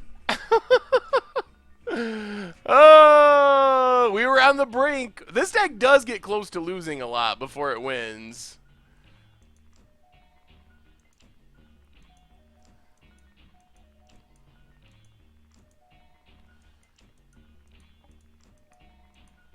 And negates mean it should be hard for our opponent to kill our summonings, which is a big thing. I have sacked summoning before. I don't know if I've done it in the mono blue version, but I have before. There's a Thought-Knot. So in response to the trigger, let's just Grip of the Royal, get a 3/3.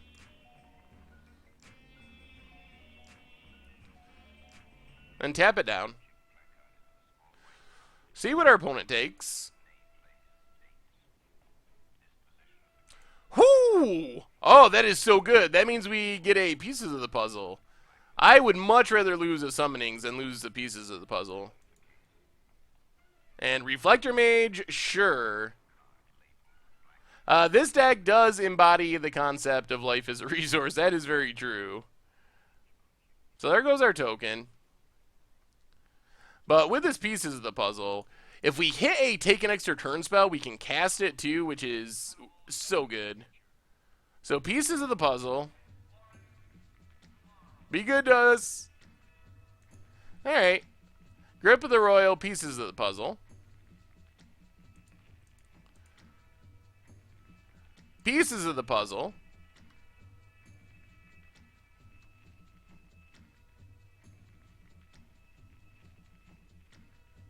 Gets us. Anticipate in pieces of the puzzle. Alright, that is exactly where we want to be. Play the island, pass the turn. So now we have Anticipate, Surge, a Grip of the Royal, and then we get to untap pieces of the puzzle again. And then I think the odds are maybe in favor of us finally hitting a Part the Water Veil. I guess we're down 2, but we only have 17 cards in our deck. So looking at 5 is a lot. Well, Sky Sovereign is definitely getting met by a negate.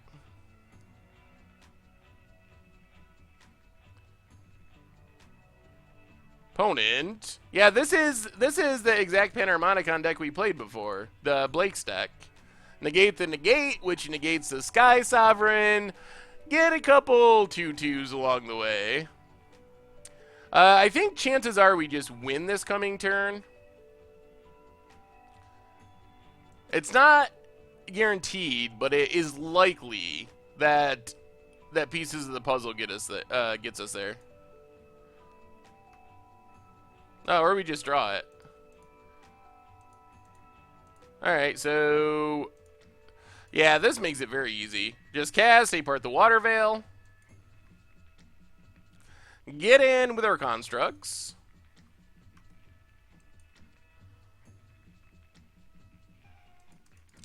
Pieces of the puzzle. We still have one more Part the Water Veil somewhere.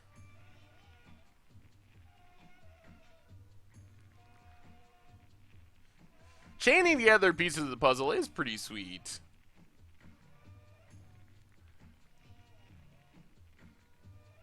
And we don't even get to see. Our opponent just scoops it up. Well, we would have hit part the water veil and the pieces of the puzzle. So, all right. Up to 2-1, which means we only got to win one of these last two to get a treasure chest. And ideally, we win 2 of 2 for 2 treasure chests. I could have gripped there. Maybe it was right to grip there. I feel like we were pretty much going to win no matter what, so.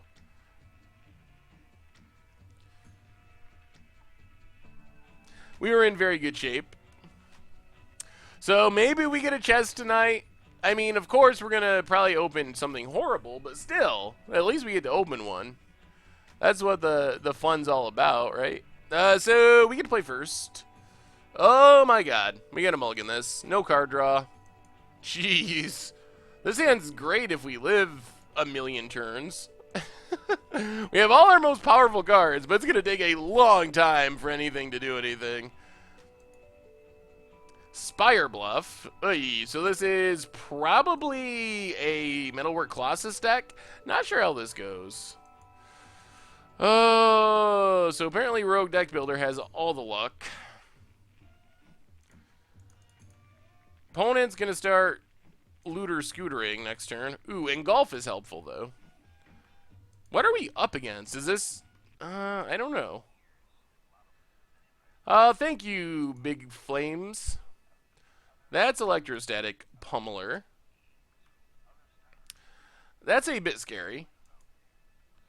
This is the combo build, apparently. So opponent gets in, does some looting.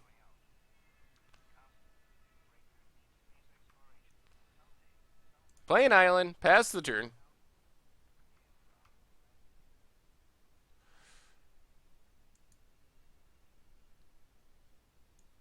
Oh dear.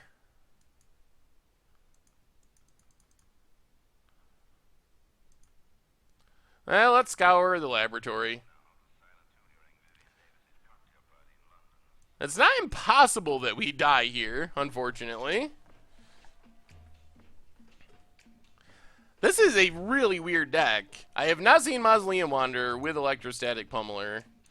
That is odd. Yeah, Wanderer was super good, because we were just going to bounce everything, but that took that plan off the table.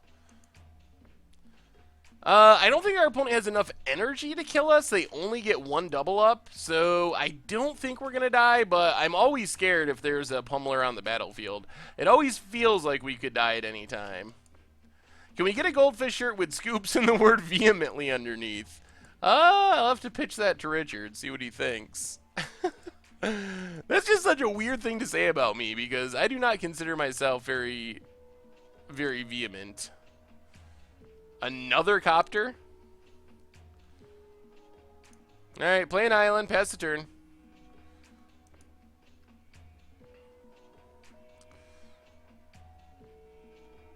And discard pieces of the puzzle.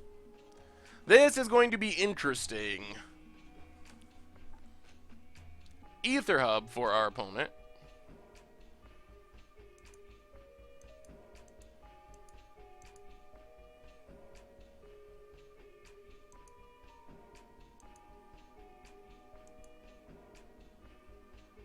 I just don't understand Electrostatic Pummeler.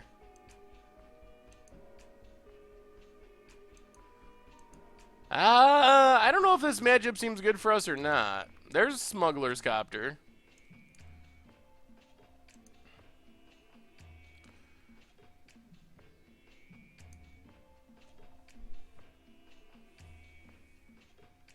Alright, I guess we let our opponent do their thing. Yeah, I'm very confused over what's happening in this deck. Opponents discarded Verdurous Gear Hulk, Servant of the Conduit, and Smuggler's Copter. So I guess it's just green-red energy, except...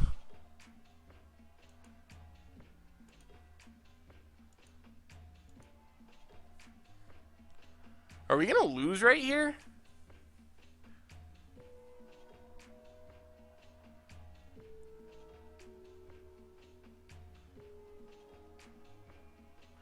They put a pump cell at that. That's 4, 8, 9, 10, 11. Alright. Let's try it.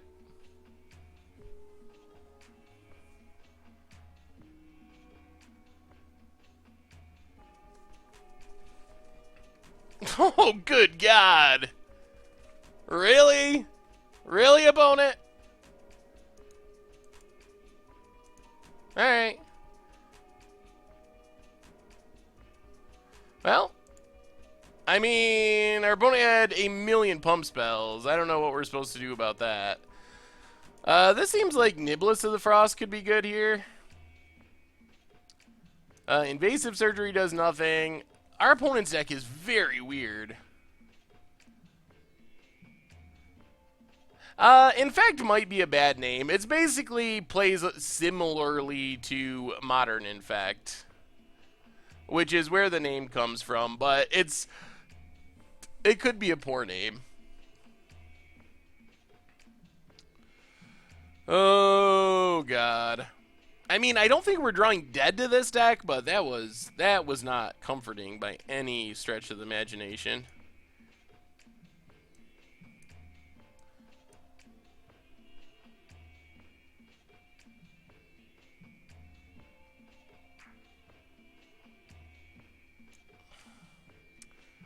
Yeah, maybe Thing in the Ice is fine.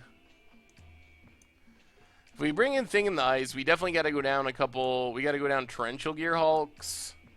And I guess a Scatter. Try it like that. Oh, yeah. I don't know if we can beat this deck. This seems like a very tricky matchup.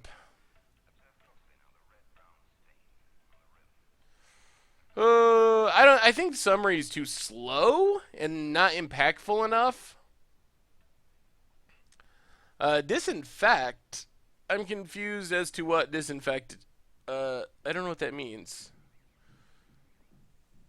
I mean, Select for Inspection is a good answer. We just gotta hope that we don't get.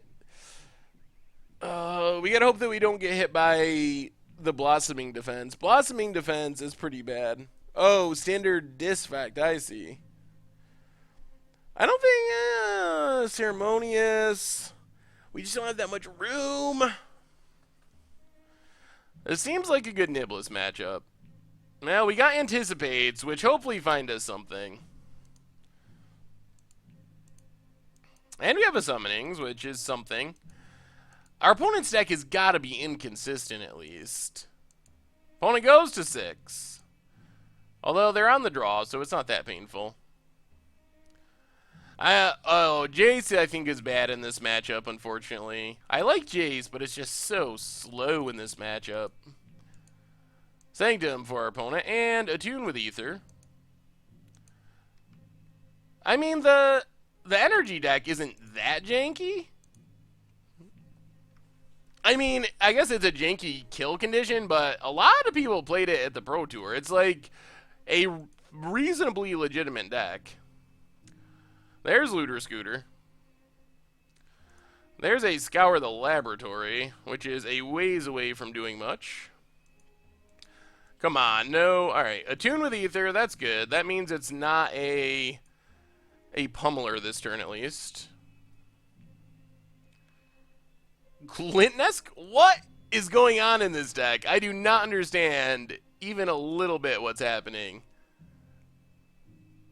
This is very odd. We got to Select for Inspection, though, which is pretty sweet. That's going to get a counter off our Thing in the Ice and bounce this Smuggler's Copter. I am so confused. Opponent gets a Verdurous Gear Hulk off the Glint Nest. Fires up Smuggler's Copter. Unfortunately, our opponent is going to get a loot here.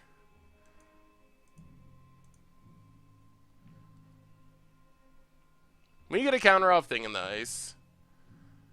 Scour is going to have to go to the bottom for now. We need cheaper stuff to flip our Thing in the Ice.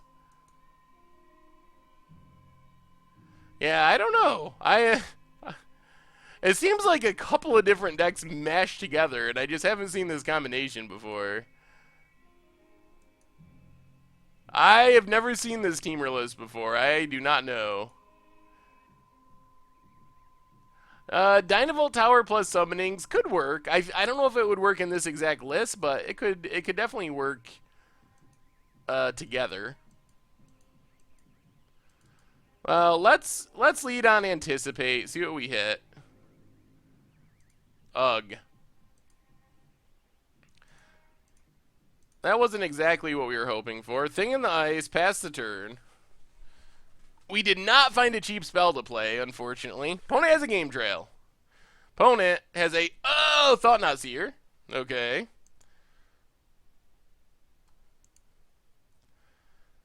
What do they take? Oh, we just really need a spell now.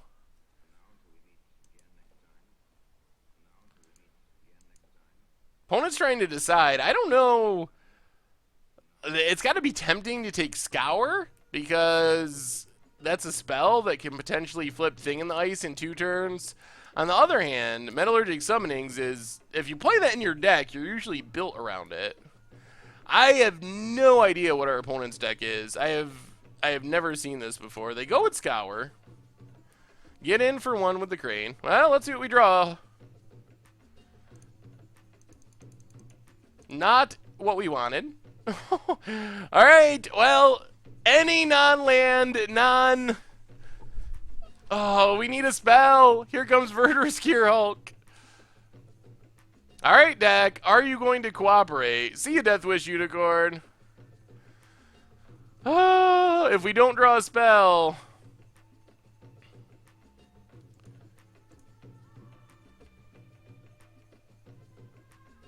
Oh my god. Oh my god, the worst! Oh!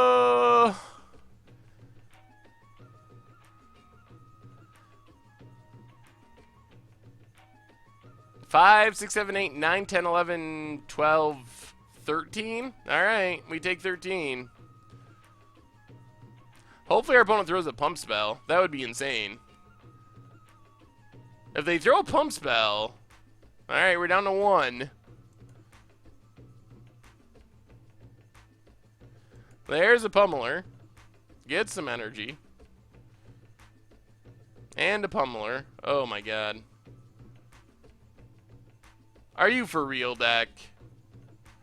Oh, deck. Well, that was very awkward. That seems like a hard matchup, but our deck... Oh, boy. That was some pretty horrible drawing there at the end. Oh, any spell would have done it, but just wasn't meant to be.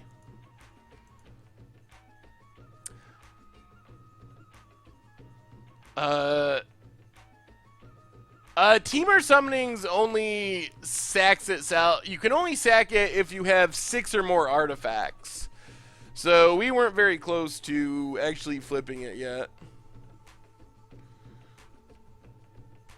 Well, we've had some problems with consistency. We've had some just like incredibly bad runs at some point. For a deck that has a lot of spells and a lot of card draw, it's pretty annoying when that happens. Our opponent went to combat there when we scooped.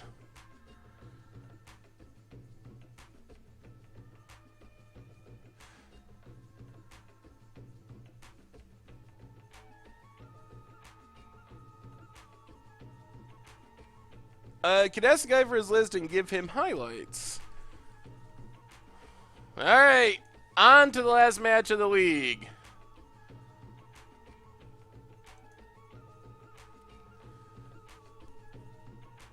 And, alright, this is pretty fine. We have Scour the Laboratory instead of Glimmer of Genius. Delirium is usually easy to get if we draw pieces of the puzzle. How much longer am I going to stream? About a half hour or so. We have this league. We'll see how long this match goes. If the match doesn't go super long, then probably do a game of Momir to finish off the stream. Hopefully we can win this one to get a treasure chest. What is our opponent on? Inventor's Apprentice. Alright, something aggressive. And a Thraben Inspector to pump it up. Well, we're going to need to do some bouncing if this is going to work. Well, Island and pass the turn. The deck is a ton of fun to play. I don't know. This hand does not look super great against a super aggressive deck. It could still come together, but... Opponent gets in, down to 17. That's correct, Mazuch. Another Thraben Inspector. Jeez. Well, our opponent only has 2 lands, but they have 4 1-drops. Well, I guess we just gotta take Engulf the Shore. That's our best long-term bet for getting out of this. We are gonna need to find a land. That is not a land. So, Island and Pieces of the Puzzle. It's Anticipate and Crush. So, see, 1 Pieces of the Puzzle, and we have 6 cards types in the graveyard. So that's how we get our Scour the Laboratory for 4 pretty consistently. Mezuich. Something like that. So discard the Jace. Mezuich.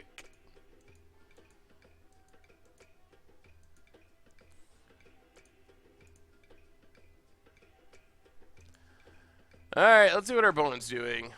Gets in with everything. Do we draw land? Do they have more 1-drops? Really? Smuggler's Copter. Well, we really need a land here. No land. So we have to anticipate, get a land. Yeah. That's very likely the game there. Definitely a lot of little things you can see with this deck. It really needs to curve out. That's why we were playing 21 lands. And not curving out is pretty much going to lead to a game loss most of the time. Well, you got to consider that it makes a 6/6 with Metallurgic Summonings, which is a pretty reasonably big deal to make a 6/6 instead of a 4/4 for the same amount of mana. God. I don't even know if Standard is really that aggressive of a format anymore. 3, 4, 5, 6, 7, 8. Yep. Well, if we had drawn that land, we probably were... We were definitely in that game. I can't say that we would have won the game for sure, but we would have been in that game. But it wasn't meant to be. So, Jace goes out, Crush goes down, Gear Hulk goes down, Scatter, Negate. We might have to go down to 1 Gear Hulk. Bring in Ceremonious Rejection, go down 1 more Negate, and try it like that. Alright, we get to be on the play, and this hand's pretty reasonable with double Thing in the Ice. Not bad, not bad. Opponent's going to 6. So, Island, go.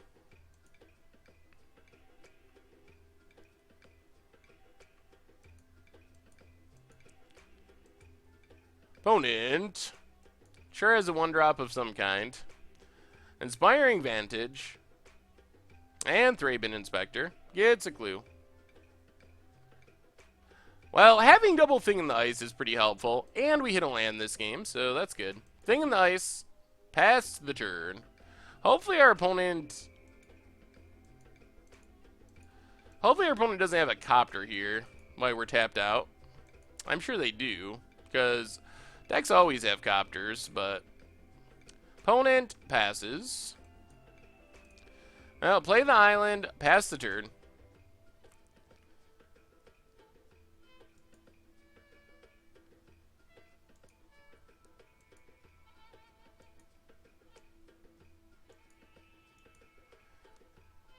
Here comes Smuggler's Copter. Gonna do some looting. Did I manage to get the Mono Red Madness Vampires list I played against the other day? Yeah, I have that list. I actually created that list. If you look up the update to Insolent Red for Budget Magic. So if you look up Budget Magic updates and look for Insolent Red, you'll find it. Opponent discards a land. Down to 17. And plays another land.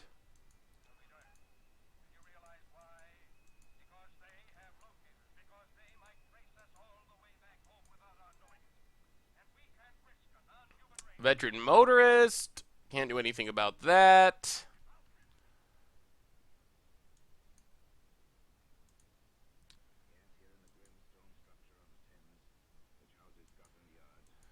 I don't think we're gonna bounce the Smuggler's Copter there either way.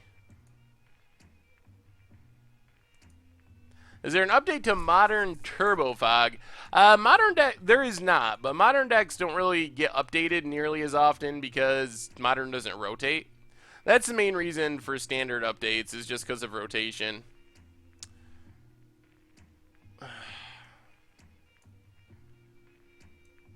Well, let's take the island. I think our best way of winning is to draw. Oh, that's a good draw. Alright, so pass the turn. So either we get to negate into Grip of the Royal or just Grip of the Royal the Smuggler's Copter. Both of which are pretty good.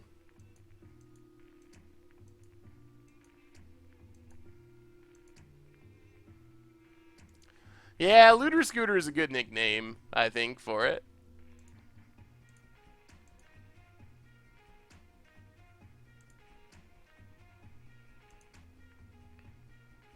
Alright, that works. So we get to negate. Now we're like a spell away from getting the flip, which is awesome. And potentially game-winning.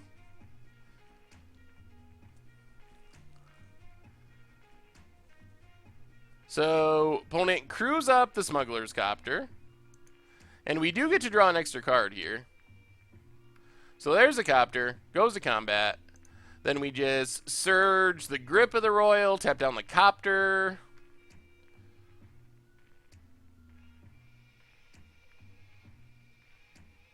Draw card. Island. Well, we're one land away from Part the Water Veils. Oh, we're so close to this being good. There's a land. Well, Thing in the Ice. Hopefully our opponent can't kill our Thing in the Ice. If they can't kill the Thing in the Ice, I think we get to win by casting Part the Water Veils. If they can, then things go back to being questionable. If they have Declaration in Stone, I'm just going to cry, because the game is probably over. Thraben Inspector is not what we are worried about. Come on, no.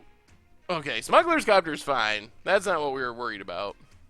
Well, should be a good few turns here with our Thing in the Ice. Opponent passes. And a Scour. Well, number one, we will Part the Water Veil.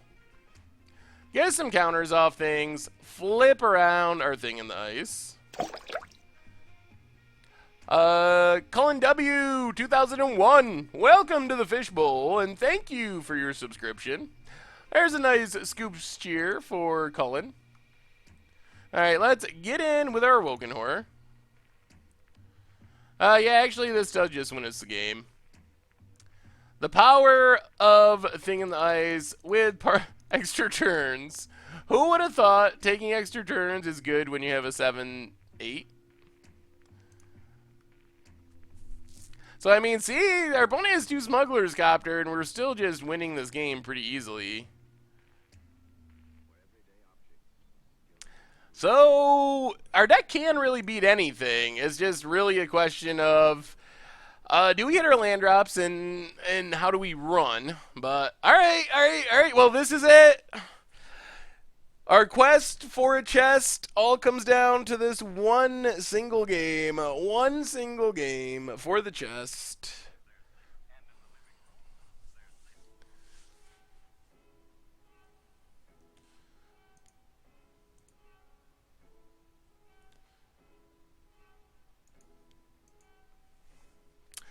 Yeah, we'll see. This matchup is very back and forth.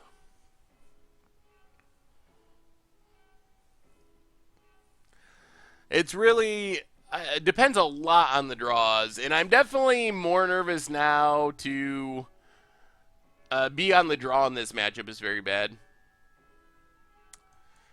Well, we have a Filigree familiar, which is reasonable. Our hand is somewhat slow. We do have a Part the Water Veil. We're gonna try this. The Niblis is best against things like Metalwork Colossus. But against an aggressive deck like this, it's not as good. Alright, well, Familiars hopefully will keep us alive. Dodging Smuggler's Copter one time would be sweet.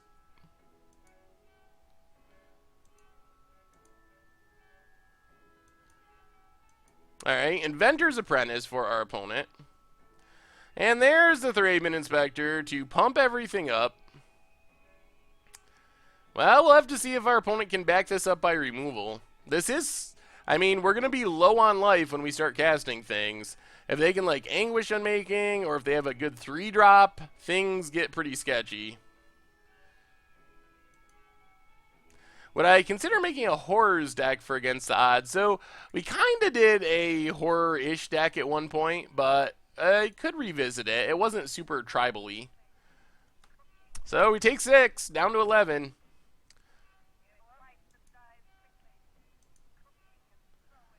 Our opponent has more. There's the Copter. I see. We draw land. Play Familiar. Pass the turn. Not good, not good. Oh. That was quite the time for our opponent to find the Copter. It was looking like they didn't have it, but...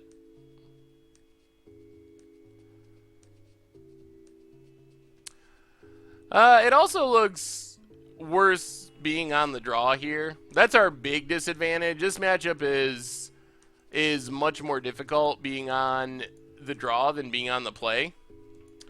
And the way it lined up with this matchup, we were on the draw, so looks like our opponent has removal for our Familiar.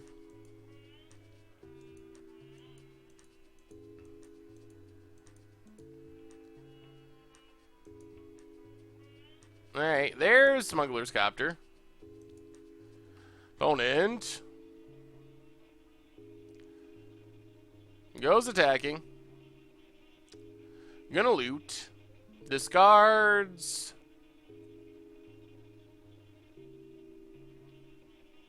Fiery Temper. That's a good one. And they have, I'm pretty confident they have Anguish Unmaking in hand. So we get to draw a card. Ceremonious Rejection. Well, we drop all the way down to 5. Really? And a Scrap Heap Scrounger. And that's... Alright, that's Engulf the Shores. So we're not literally dead yet. We're definitely not in good shape by any stretch of the imagination. But we are not just literally dead.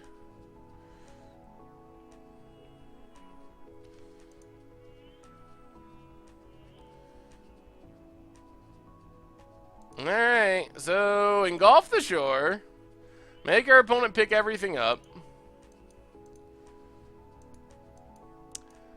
Tap land for our opponent. They're going to be able to replay 3 1-drops though, so I think we're still dead to like a removal spell here. We're going to be just a tiny bit slow. Unless we like chain together Engulf or draw a Gear Hulk maybe? I don't know. I mean, we're probably dead either way. It's not like we had a choice to not do that. Well, that's another engulf. Alright, so I guess we passed the turn. We're 2-2. This is the last match of our league. It's possible our opponent's watching. You never know. But I don't think this is going to matter. We'll see. So, engulf the shore. Bounce everything. What's up, Sneaky the Dragon?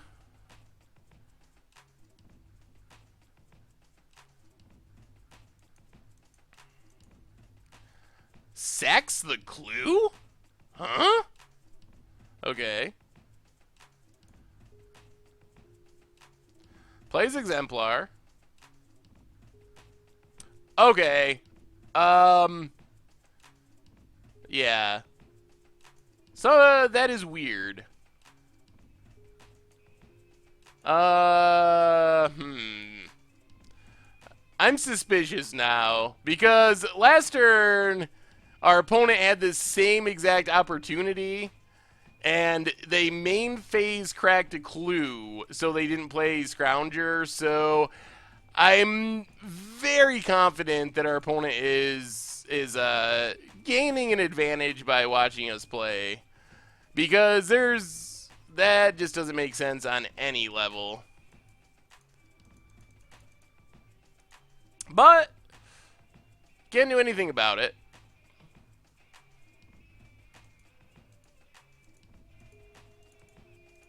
So Filigree Familiar, go up to 7, pass the turn. Not really. If I cover my hand on screen, then all of you also can't see it. I mean, I don't want to say anything for sure, because I don't know, but that turn felt very odd after what our opponent did the turn before. There's a DePaula. Pumps up the Dorks. Tap land.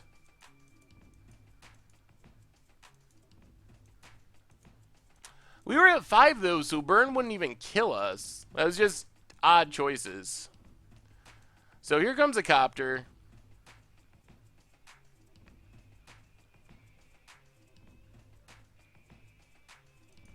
Goes to combat. We tap down the copter. Draw a card. It is a land.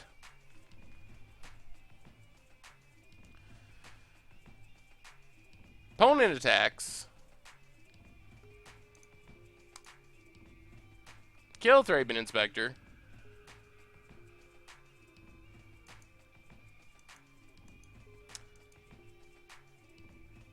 Another Thraben Inspector.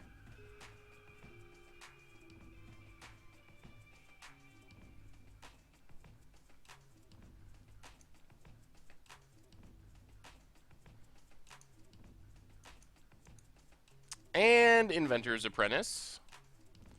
Well, Gearhulk, bounce, not a land. Alright, well. Alright. So, no chest for us. Our opponent gets the chest. So, interesting. Well, if you've been waiting for a game of Momir, send me the challenge. We'll try to squeeze in one game of Momir as we end. So, send me the challenge. I know you've been waiting.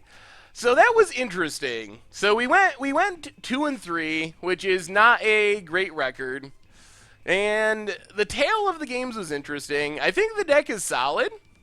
Game 1, we got wrecked by discard. So, I mean, that'll happen. We get, sometimes you get hit by discard.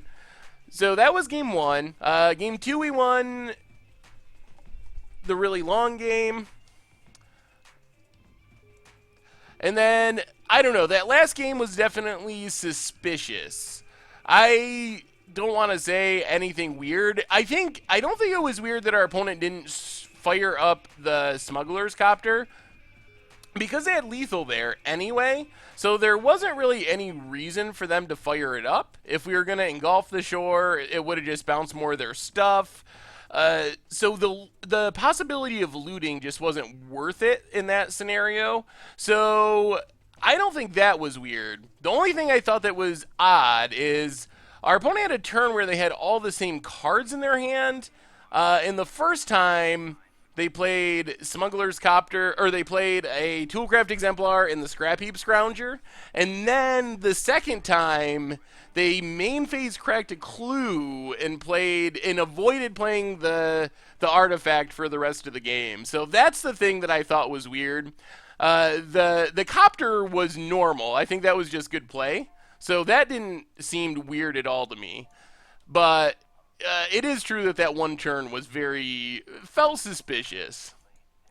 But anyway, the good news is, regardless of our league and our lack of a treasure chest for the second time this week, we finally get in the game of Momir with Timothy. He's been waiting for a week and a half.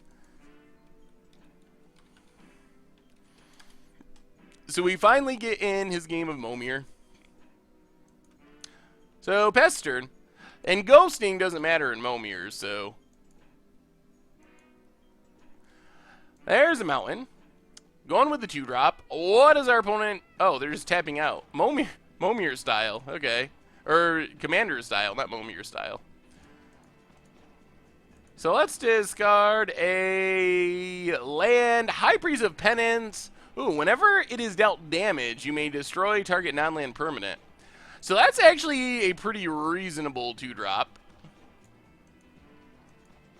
Momir's really fun. If you've never played Momir before, opponent gets a Reverend Hunter, going to be a 2/2 for 3.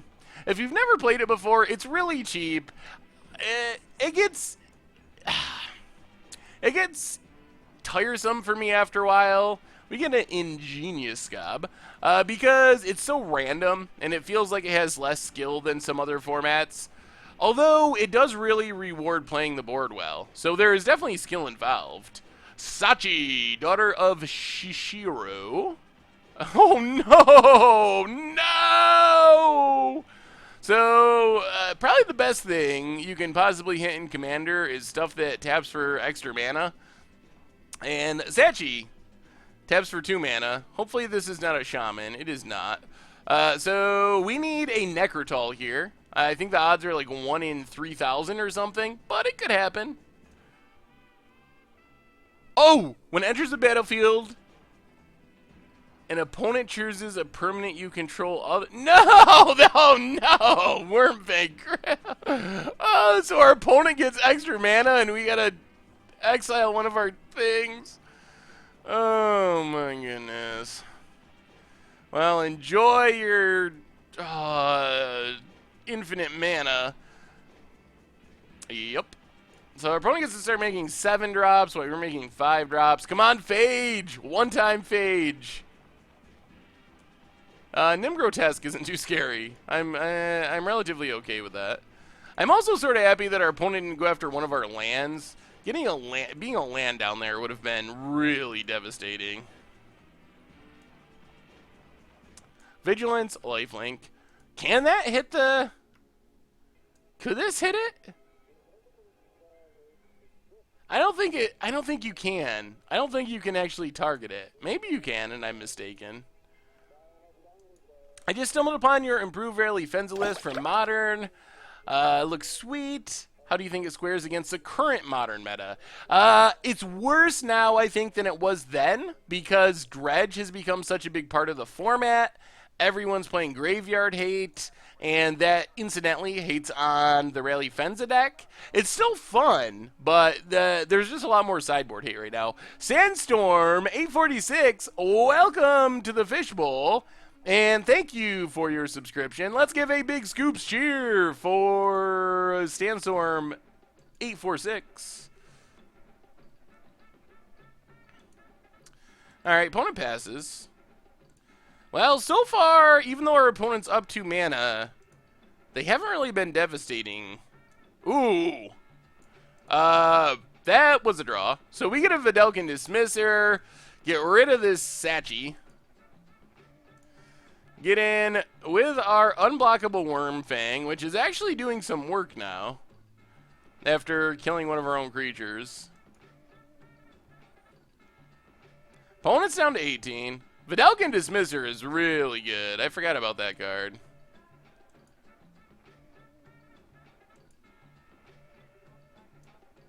Opponent has an Arishin Sovereign.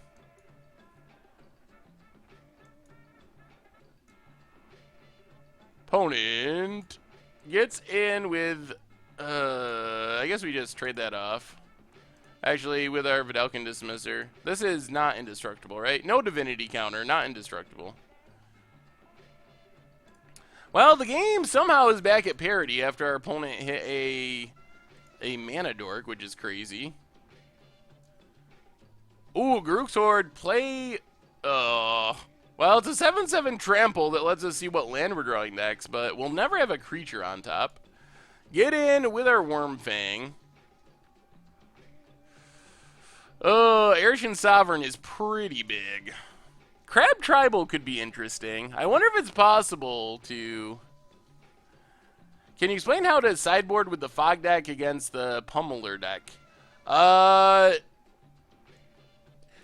haven't played too many matches against the Pummeler deck, but I would assume, and from my limited experience in that matchup, that you should be able to just beat the Pummeler deck with the Fogs. Like, the Fogs are so insane against the combo. So I wouldn't think you'd have to sideboard very much at all in that matchup. Will the Dean, welcome to the Fishbowl. Thank you for your subscription. Let's give a big Scoops cheer for Will the Dean. Thank you, Scratched. You're on top of the Scoops cheering tonight. Appreciate it. This is Momir, a interesting and cheap format on Magic Online. It is super random. So you get a Momir avatar, as you can see along the overlay there. You start at 24 life each turn. Once a turn, you can pay X, discard a card, and you get a random creature with the converted mana cost of the mana you paid. So, for example, we're up to the 8 drops, which is where you want to get to. So we discard a land, get a random 8 drop, Goliath Spider. Ooh, Goliath Spider is actually pretty good here. Goliath Spider gives us something that kills Arishin Sovereign and keeps our opponent from attacking with Angel of Salvation? Oh, never mind. So, we'll just kill Angel of Salvation then. That works. I feel like we're back to winning. Yeah, the sub thing stays open all the time. So the way OBS works, which is what I record the videos on and stream with, is you just have a bunch of layers. So the sub thing is technically open all the time. So I was recording the Commander review videos with Tomer, and in the middle of one of the Commander reviews, I got the splash sound. Someone must have randomly subscribed to the stream, which is awesome. It was just really funny that we were in the middle of recording this unrelated video. Yeah, this Wormfang Cram is is really doing some work. And now we get Ultrava Hellkite, which is pretty sweet as well.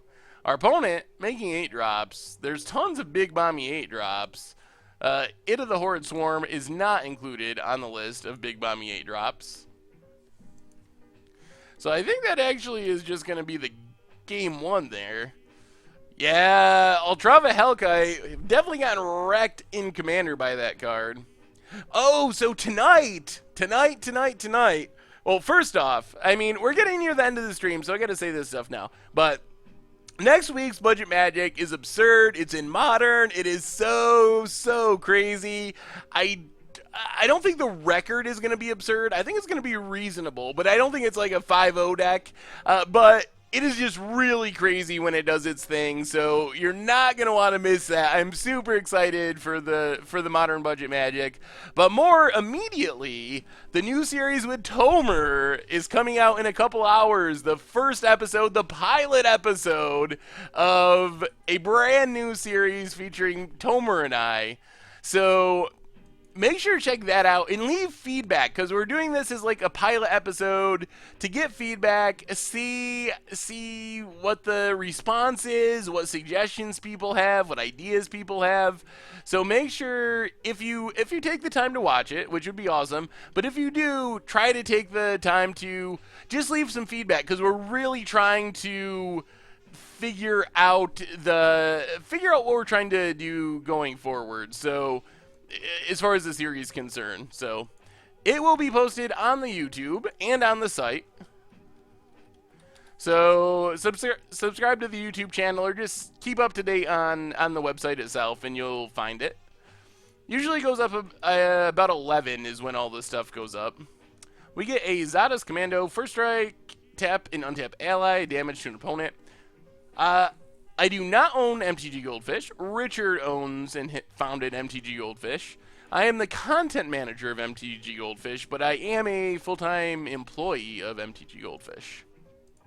So, I guess the answer is no and yes. Whenever it or another creature dies... Ooh. I've never milled anyone out in Commander, but that would be pretty sweet. Or in Momir. I don't know why I keep saying Commander. Yes, I'm not going to tell you what the new series is. I will say we talked about it before. You all, if you've been in the stream since the beginning, what is this thing? 4 mana, 1/1 haste, must be blocked if able. Whoa! Wow! How is this thing not from Kamigawa? That has got to be one of the worst cards I've ever seen in my life. Opponent gets in with Tower Drake. Goblin Fire Fiend. Holy horribleness. I forgot about that, Jay Zoller. Technically, I am the owner since I beat Richard in that Momir game. But the paperwork hasn't gone through yet. No, but if you've been in the stream since the beginning, I actually talked about the idea of this series in the stream a while ago. So you might have some sense of where we're heading. I was thinking about free win red today, realized that the current state of modern ritual and anger and snaring bridge and blood moon seems nuts. Any thoughts? Yes, it seems. I believe that blood moon and to a lesser extent ensnaring bridge are, especially on turn 1, are some of the best ways to fight against turn 3 decks. Blood moon is good against a high percentage of decks. Ensnaring bridge is good against a high percentage of decks, especially in a deck like free win red, where you can get out of cards. And in matchups where blood moon isn't necessarily good, like against merfolk, then typically ensnaring bridge is insane. So there's very few matchups with both of those cards that you don't have a really powerful hate card. I probably should have been milling myself. I guess it doesn't matter now that it's dead, but I really want to win a game of Momir by milling someone out. I didn't know that was I'd never really considered that a possibility. I've never done that before. Oh my god! Oh, well. Oh, thanks for playing. Thanks for playing, Timothy. Sorry you had to wait 2 weeks to get this game of Momir, and then I just Baneslayer you. Oh no.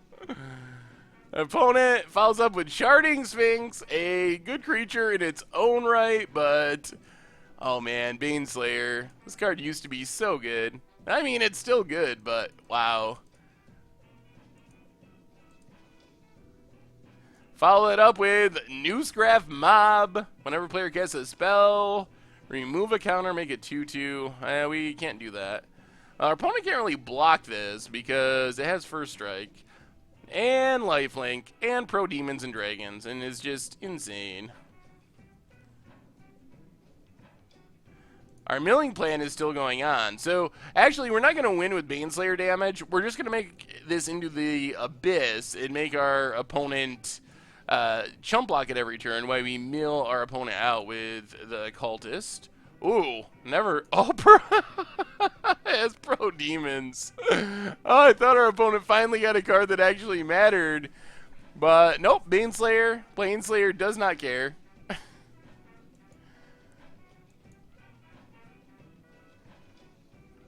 You're only allowed to make one creature each turn with Momir. So you kind of work your way up the chain. We actually tried a game like that where you could only play 1-drops. It typically doesn't work. I guess maybe if... Oh, this is the bad one. Alright. No targets, only lands.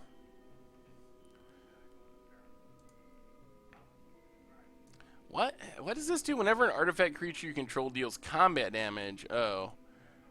Well, I'm gonna stay back on defense then. Because our opponent's just gonna make an endless stream of chump blockers while they attack with the Sharding Sphinx until we get another flyer. Yeah, Richard always goes on that plan. On the Dryad Arbor plan. It never works out for him, though. It might have once. Our opponent's gaining life. Our opponent's got the Shards of Alara Esper deck going on over there. I guess we gotta play a Plains. What's up, Juvector? Well, we can start making 8-drops too. Hopefully they're decent. Razia, pretty decent. Jeez, this game is going to get crazy. Next 3 damage will be dealt to it is dealt to another creature instead. So they block, we shoot this thing. Alright, I guess that's fine. They either take it or do a whole bunch of blocking. But regardless, remember, main plan is a Cultist, milling our opponent out. Oh, geez. I think we're going to blow our opponent out. So, next 3 damage that's dealt to, am I doing this in the right order, is dealt to a creature you control. So next 3 damage dealt there is dealt to there instead. Haha, 3 triggers. We're getting there. We are getting there on the mill plan. It's going to happen. Hopefully. Down to 39. 39 cards. We're getting there.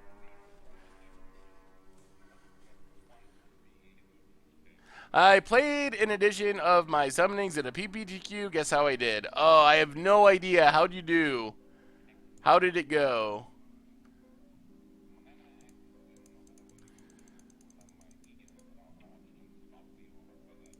O4? Was it in Vintage? A Tunnel Worm.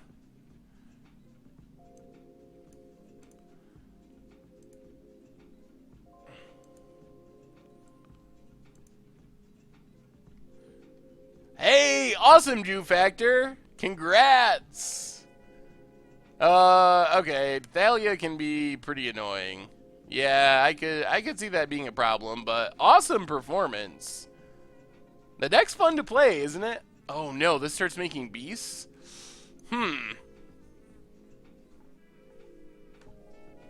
This is interesting situation. Opponent gets a Rayadon Bringer. Gain some life.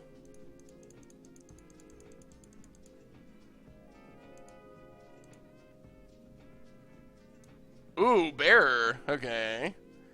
I've never Bearer of Silence someone in Momir either. Get in with the Tunnel Worm. Opponent chumps. We mill our opponent down to 36 cards. The milling plan is happening.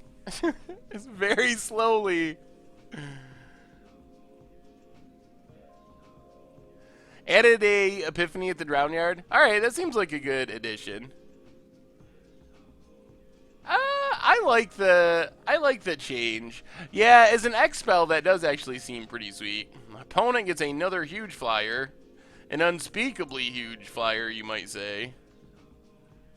I don't know how to get the bear killed, though. I can probably just keep attacking with it. Ugh. We can't really attack with anything? 1, 2, 3, 4, 5. Yeah, I'm gonna attack with bear. 1, 2, 3, 4, 5, 6, 7, 8, 9, 10, 11, 12, 13, 14, 15. That's still gonna take 20 turns, though. 20 turns is a lot. Well, we're gonna attack. I don't think our opponent wants to blow up the entire board. They just jump. Alright. Mill them for another one.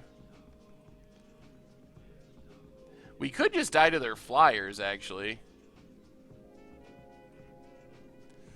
Oh, Fall of the Titan seems like a good one, too. Yeah, the Unspeakable. I believe if you cast, oh, geez, Reach Through Miss, Peer Through Depths, and something else, or Splice them, or something. There's something you do with 3 cards, and suddenly the Unspeakable appears. Oh, this goes to the graveyard, right? Yes, that's Chrome Scale Drake mills 3. Closer to our goal. Opponent gets in. Gain some more life. We could use a big flyer, though. This is Momir Basic. The randomest format. Ooh. Alright, our opponent might actually have to blow up the board here now. Vorinclex is so good.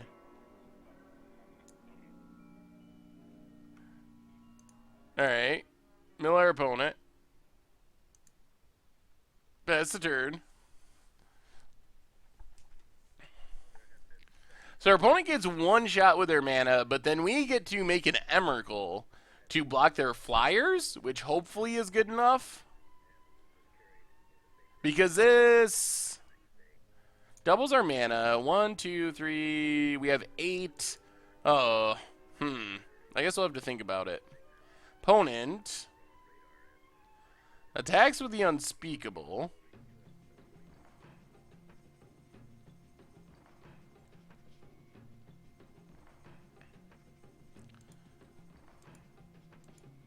Is this a demon or a dragon? It is not.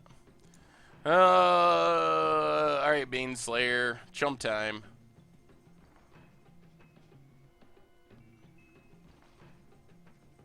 We go up to 20. Mill another card. Down to 14. Opponent gains life.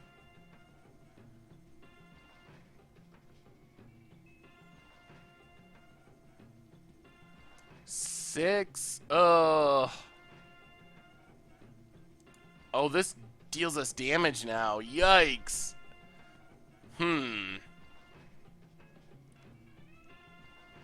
We can get an Emrakul, but Emrakul's not good enough.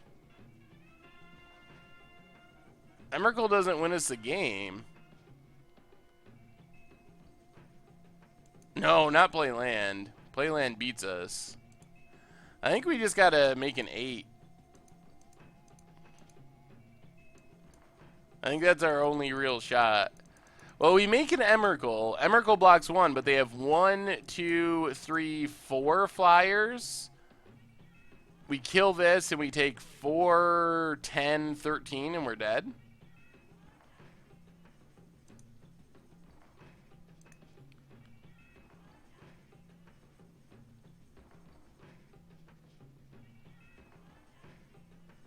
Oh, all right. Scornful Egotist, the worst of the 8 drops.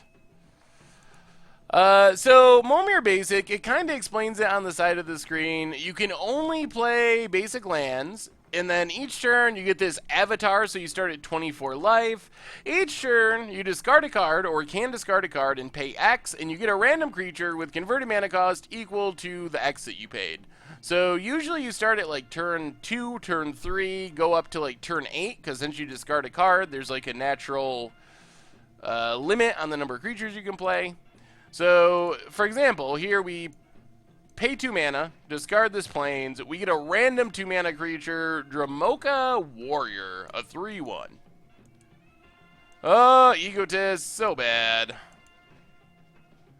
What would 11 get us, though? What's the thing that we could hit there? Opponent makes a 2, gets a Femreef Enchantress, unlikely to really be relevant. We'll just attack, trade off, why not?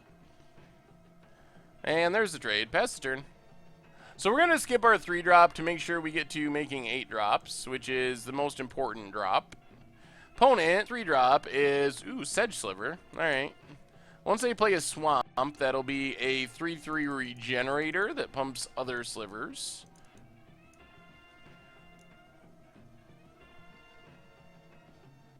Yeah, we'll just bounce. Why not? Might as well. That would have been interesting later in the game, but it is pretty random, but it's also fun in small doses. We just couldn't block the flyers was the problem. Our opponent had 4 flying creatures, and we had 0 flying blockers, so we were just gonna die to their flyers.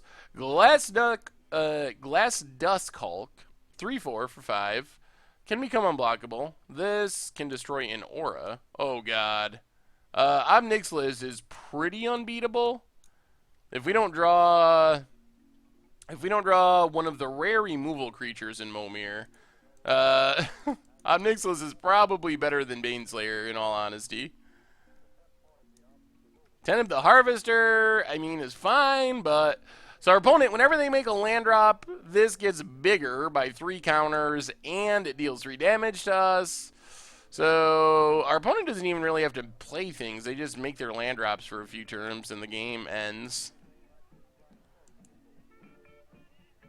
Opponent, gonna go for a 6-drop, gets a... Ooh. Whenever you dealt damage, you make that many 1/1 soldiers. Oh my god. Well, I don't think we're winning this one, boys and girls. We are way behind. But at least we got a trained org. Yup. Alright, opponent. Would you like 6 1/1 soldiers? I assume you do. Oh, boy. I don't even know what we can hit now. I guess we need, like, Platinum Empyrean or something. Platinum Empyrean is probably our only realistic out. Kelowna passes. Gonna make a 7-drop post-combat. Phage? Shivan Hellkite. Alright, come on, Platinum Empyrean. Yeah. Org doesn't rescue anyone. Avacyn is interesting. I don't know if it can win us the game. It means we're not gonna die to Obnixilis getting huge. Massacre Worm would be pretty sweet, that's true. Whenever a permanent is put in the graveyard, you get it unless you pay 3, alright. Well, we need a nice 8-drop here, would be helpful. Ah, it's indestructible now. I don't think we can attack, though. Alright, we'll attack. We gotta do something. Opponent gets so many 1/1s, unfortunately. At some point, we're just gonna be dead to the tokens? Avacyn is super good, but... there's so many 5-drops is the big problem. We drop all the way down to 12. We might actually just be dead on board after that attack. I think we are.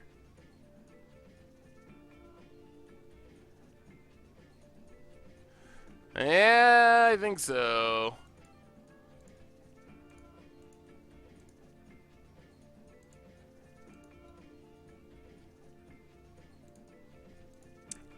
Oh, Darren.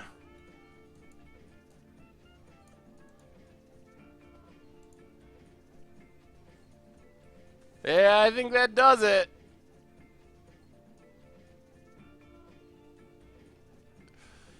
Oh, good game, Timothy. Good game, good game. Do I ever get worried about playing against a fan and having stream snipe you? I think that might have happened in our league tonight, actually. That was a very good game. Sorry to make you wait so long, but it was fun. So much random and luck involved in Momir. You never know what's going to happen. That's part of what makes Momir so great. But I don't really care. If someone ghosts me, what am I losing? A treasure chest? Okay, sure. That's fine. If I was playing like a Mox or a PTQ or something, then I might consider trying to do something about ghosting or blocking my hand or doing a delay. But for a league and getting a treasure chest, I don't even care. If you wanna win that badly, more power to you. I'm not even going to complain about that. So what do I think of Drake getting banned? It is awesome. I'm surprised it happened so quickly. I think everyone assumed it would be banned, but I wasn't expecting to get banned already. So anyway, everyone, some reminders on the way out the door. MTG Goldfish Replay YouTube. You can find this stream and all the past streams by checking out the MTG Goldfish Replay YouTube. So check that out. Thanks to everyone who subbed today. Thanks to our stream sponsor, Wizardry Foundry. Make some sweet deck boxes. MTG Goldfish 4 is a coupon code that will save you some money. Hey, thanks for finally getting in the Momir game. I appreciate you waiting. I'm sorry we had to wait. You had to wait so long. We've had some long streams in a row. And last but not least, if you're looking to support the stream and the site, apart from subbing, which definitely appreciate all that, check out the merch page on MTG Goldfish. T-shirts, tokens, playmats, all that stuff. But thank you, everyone. Check out the new series tonight. Articles, all that stuff. So enjoy the weekend, and we'll be back on Tuesday with another one. So I will talk to you soon.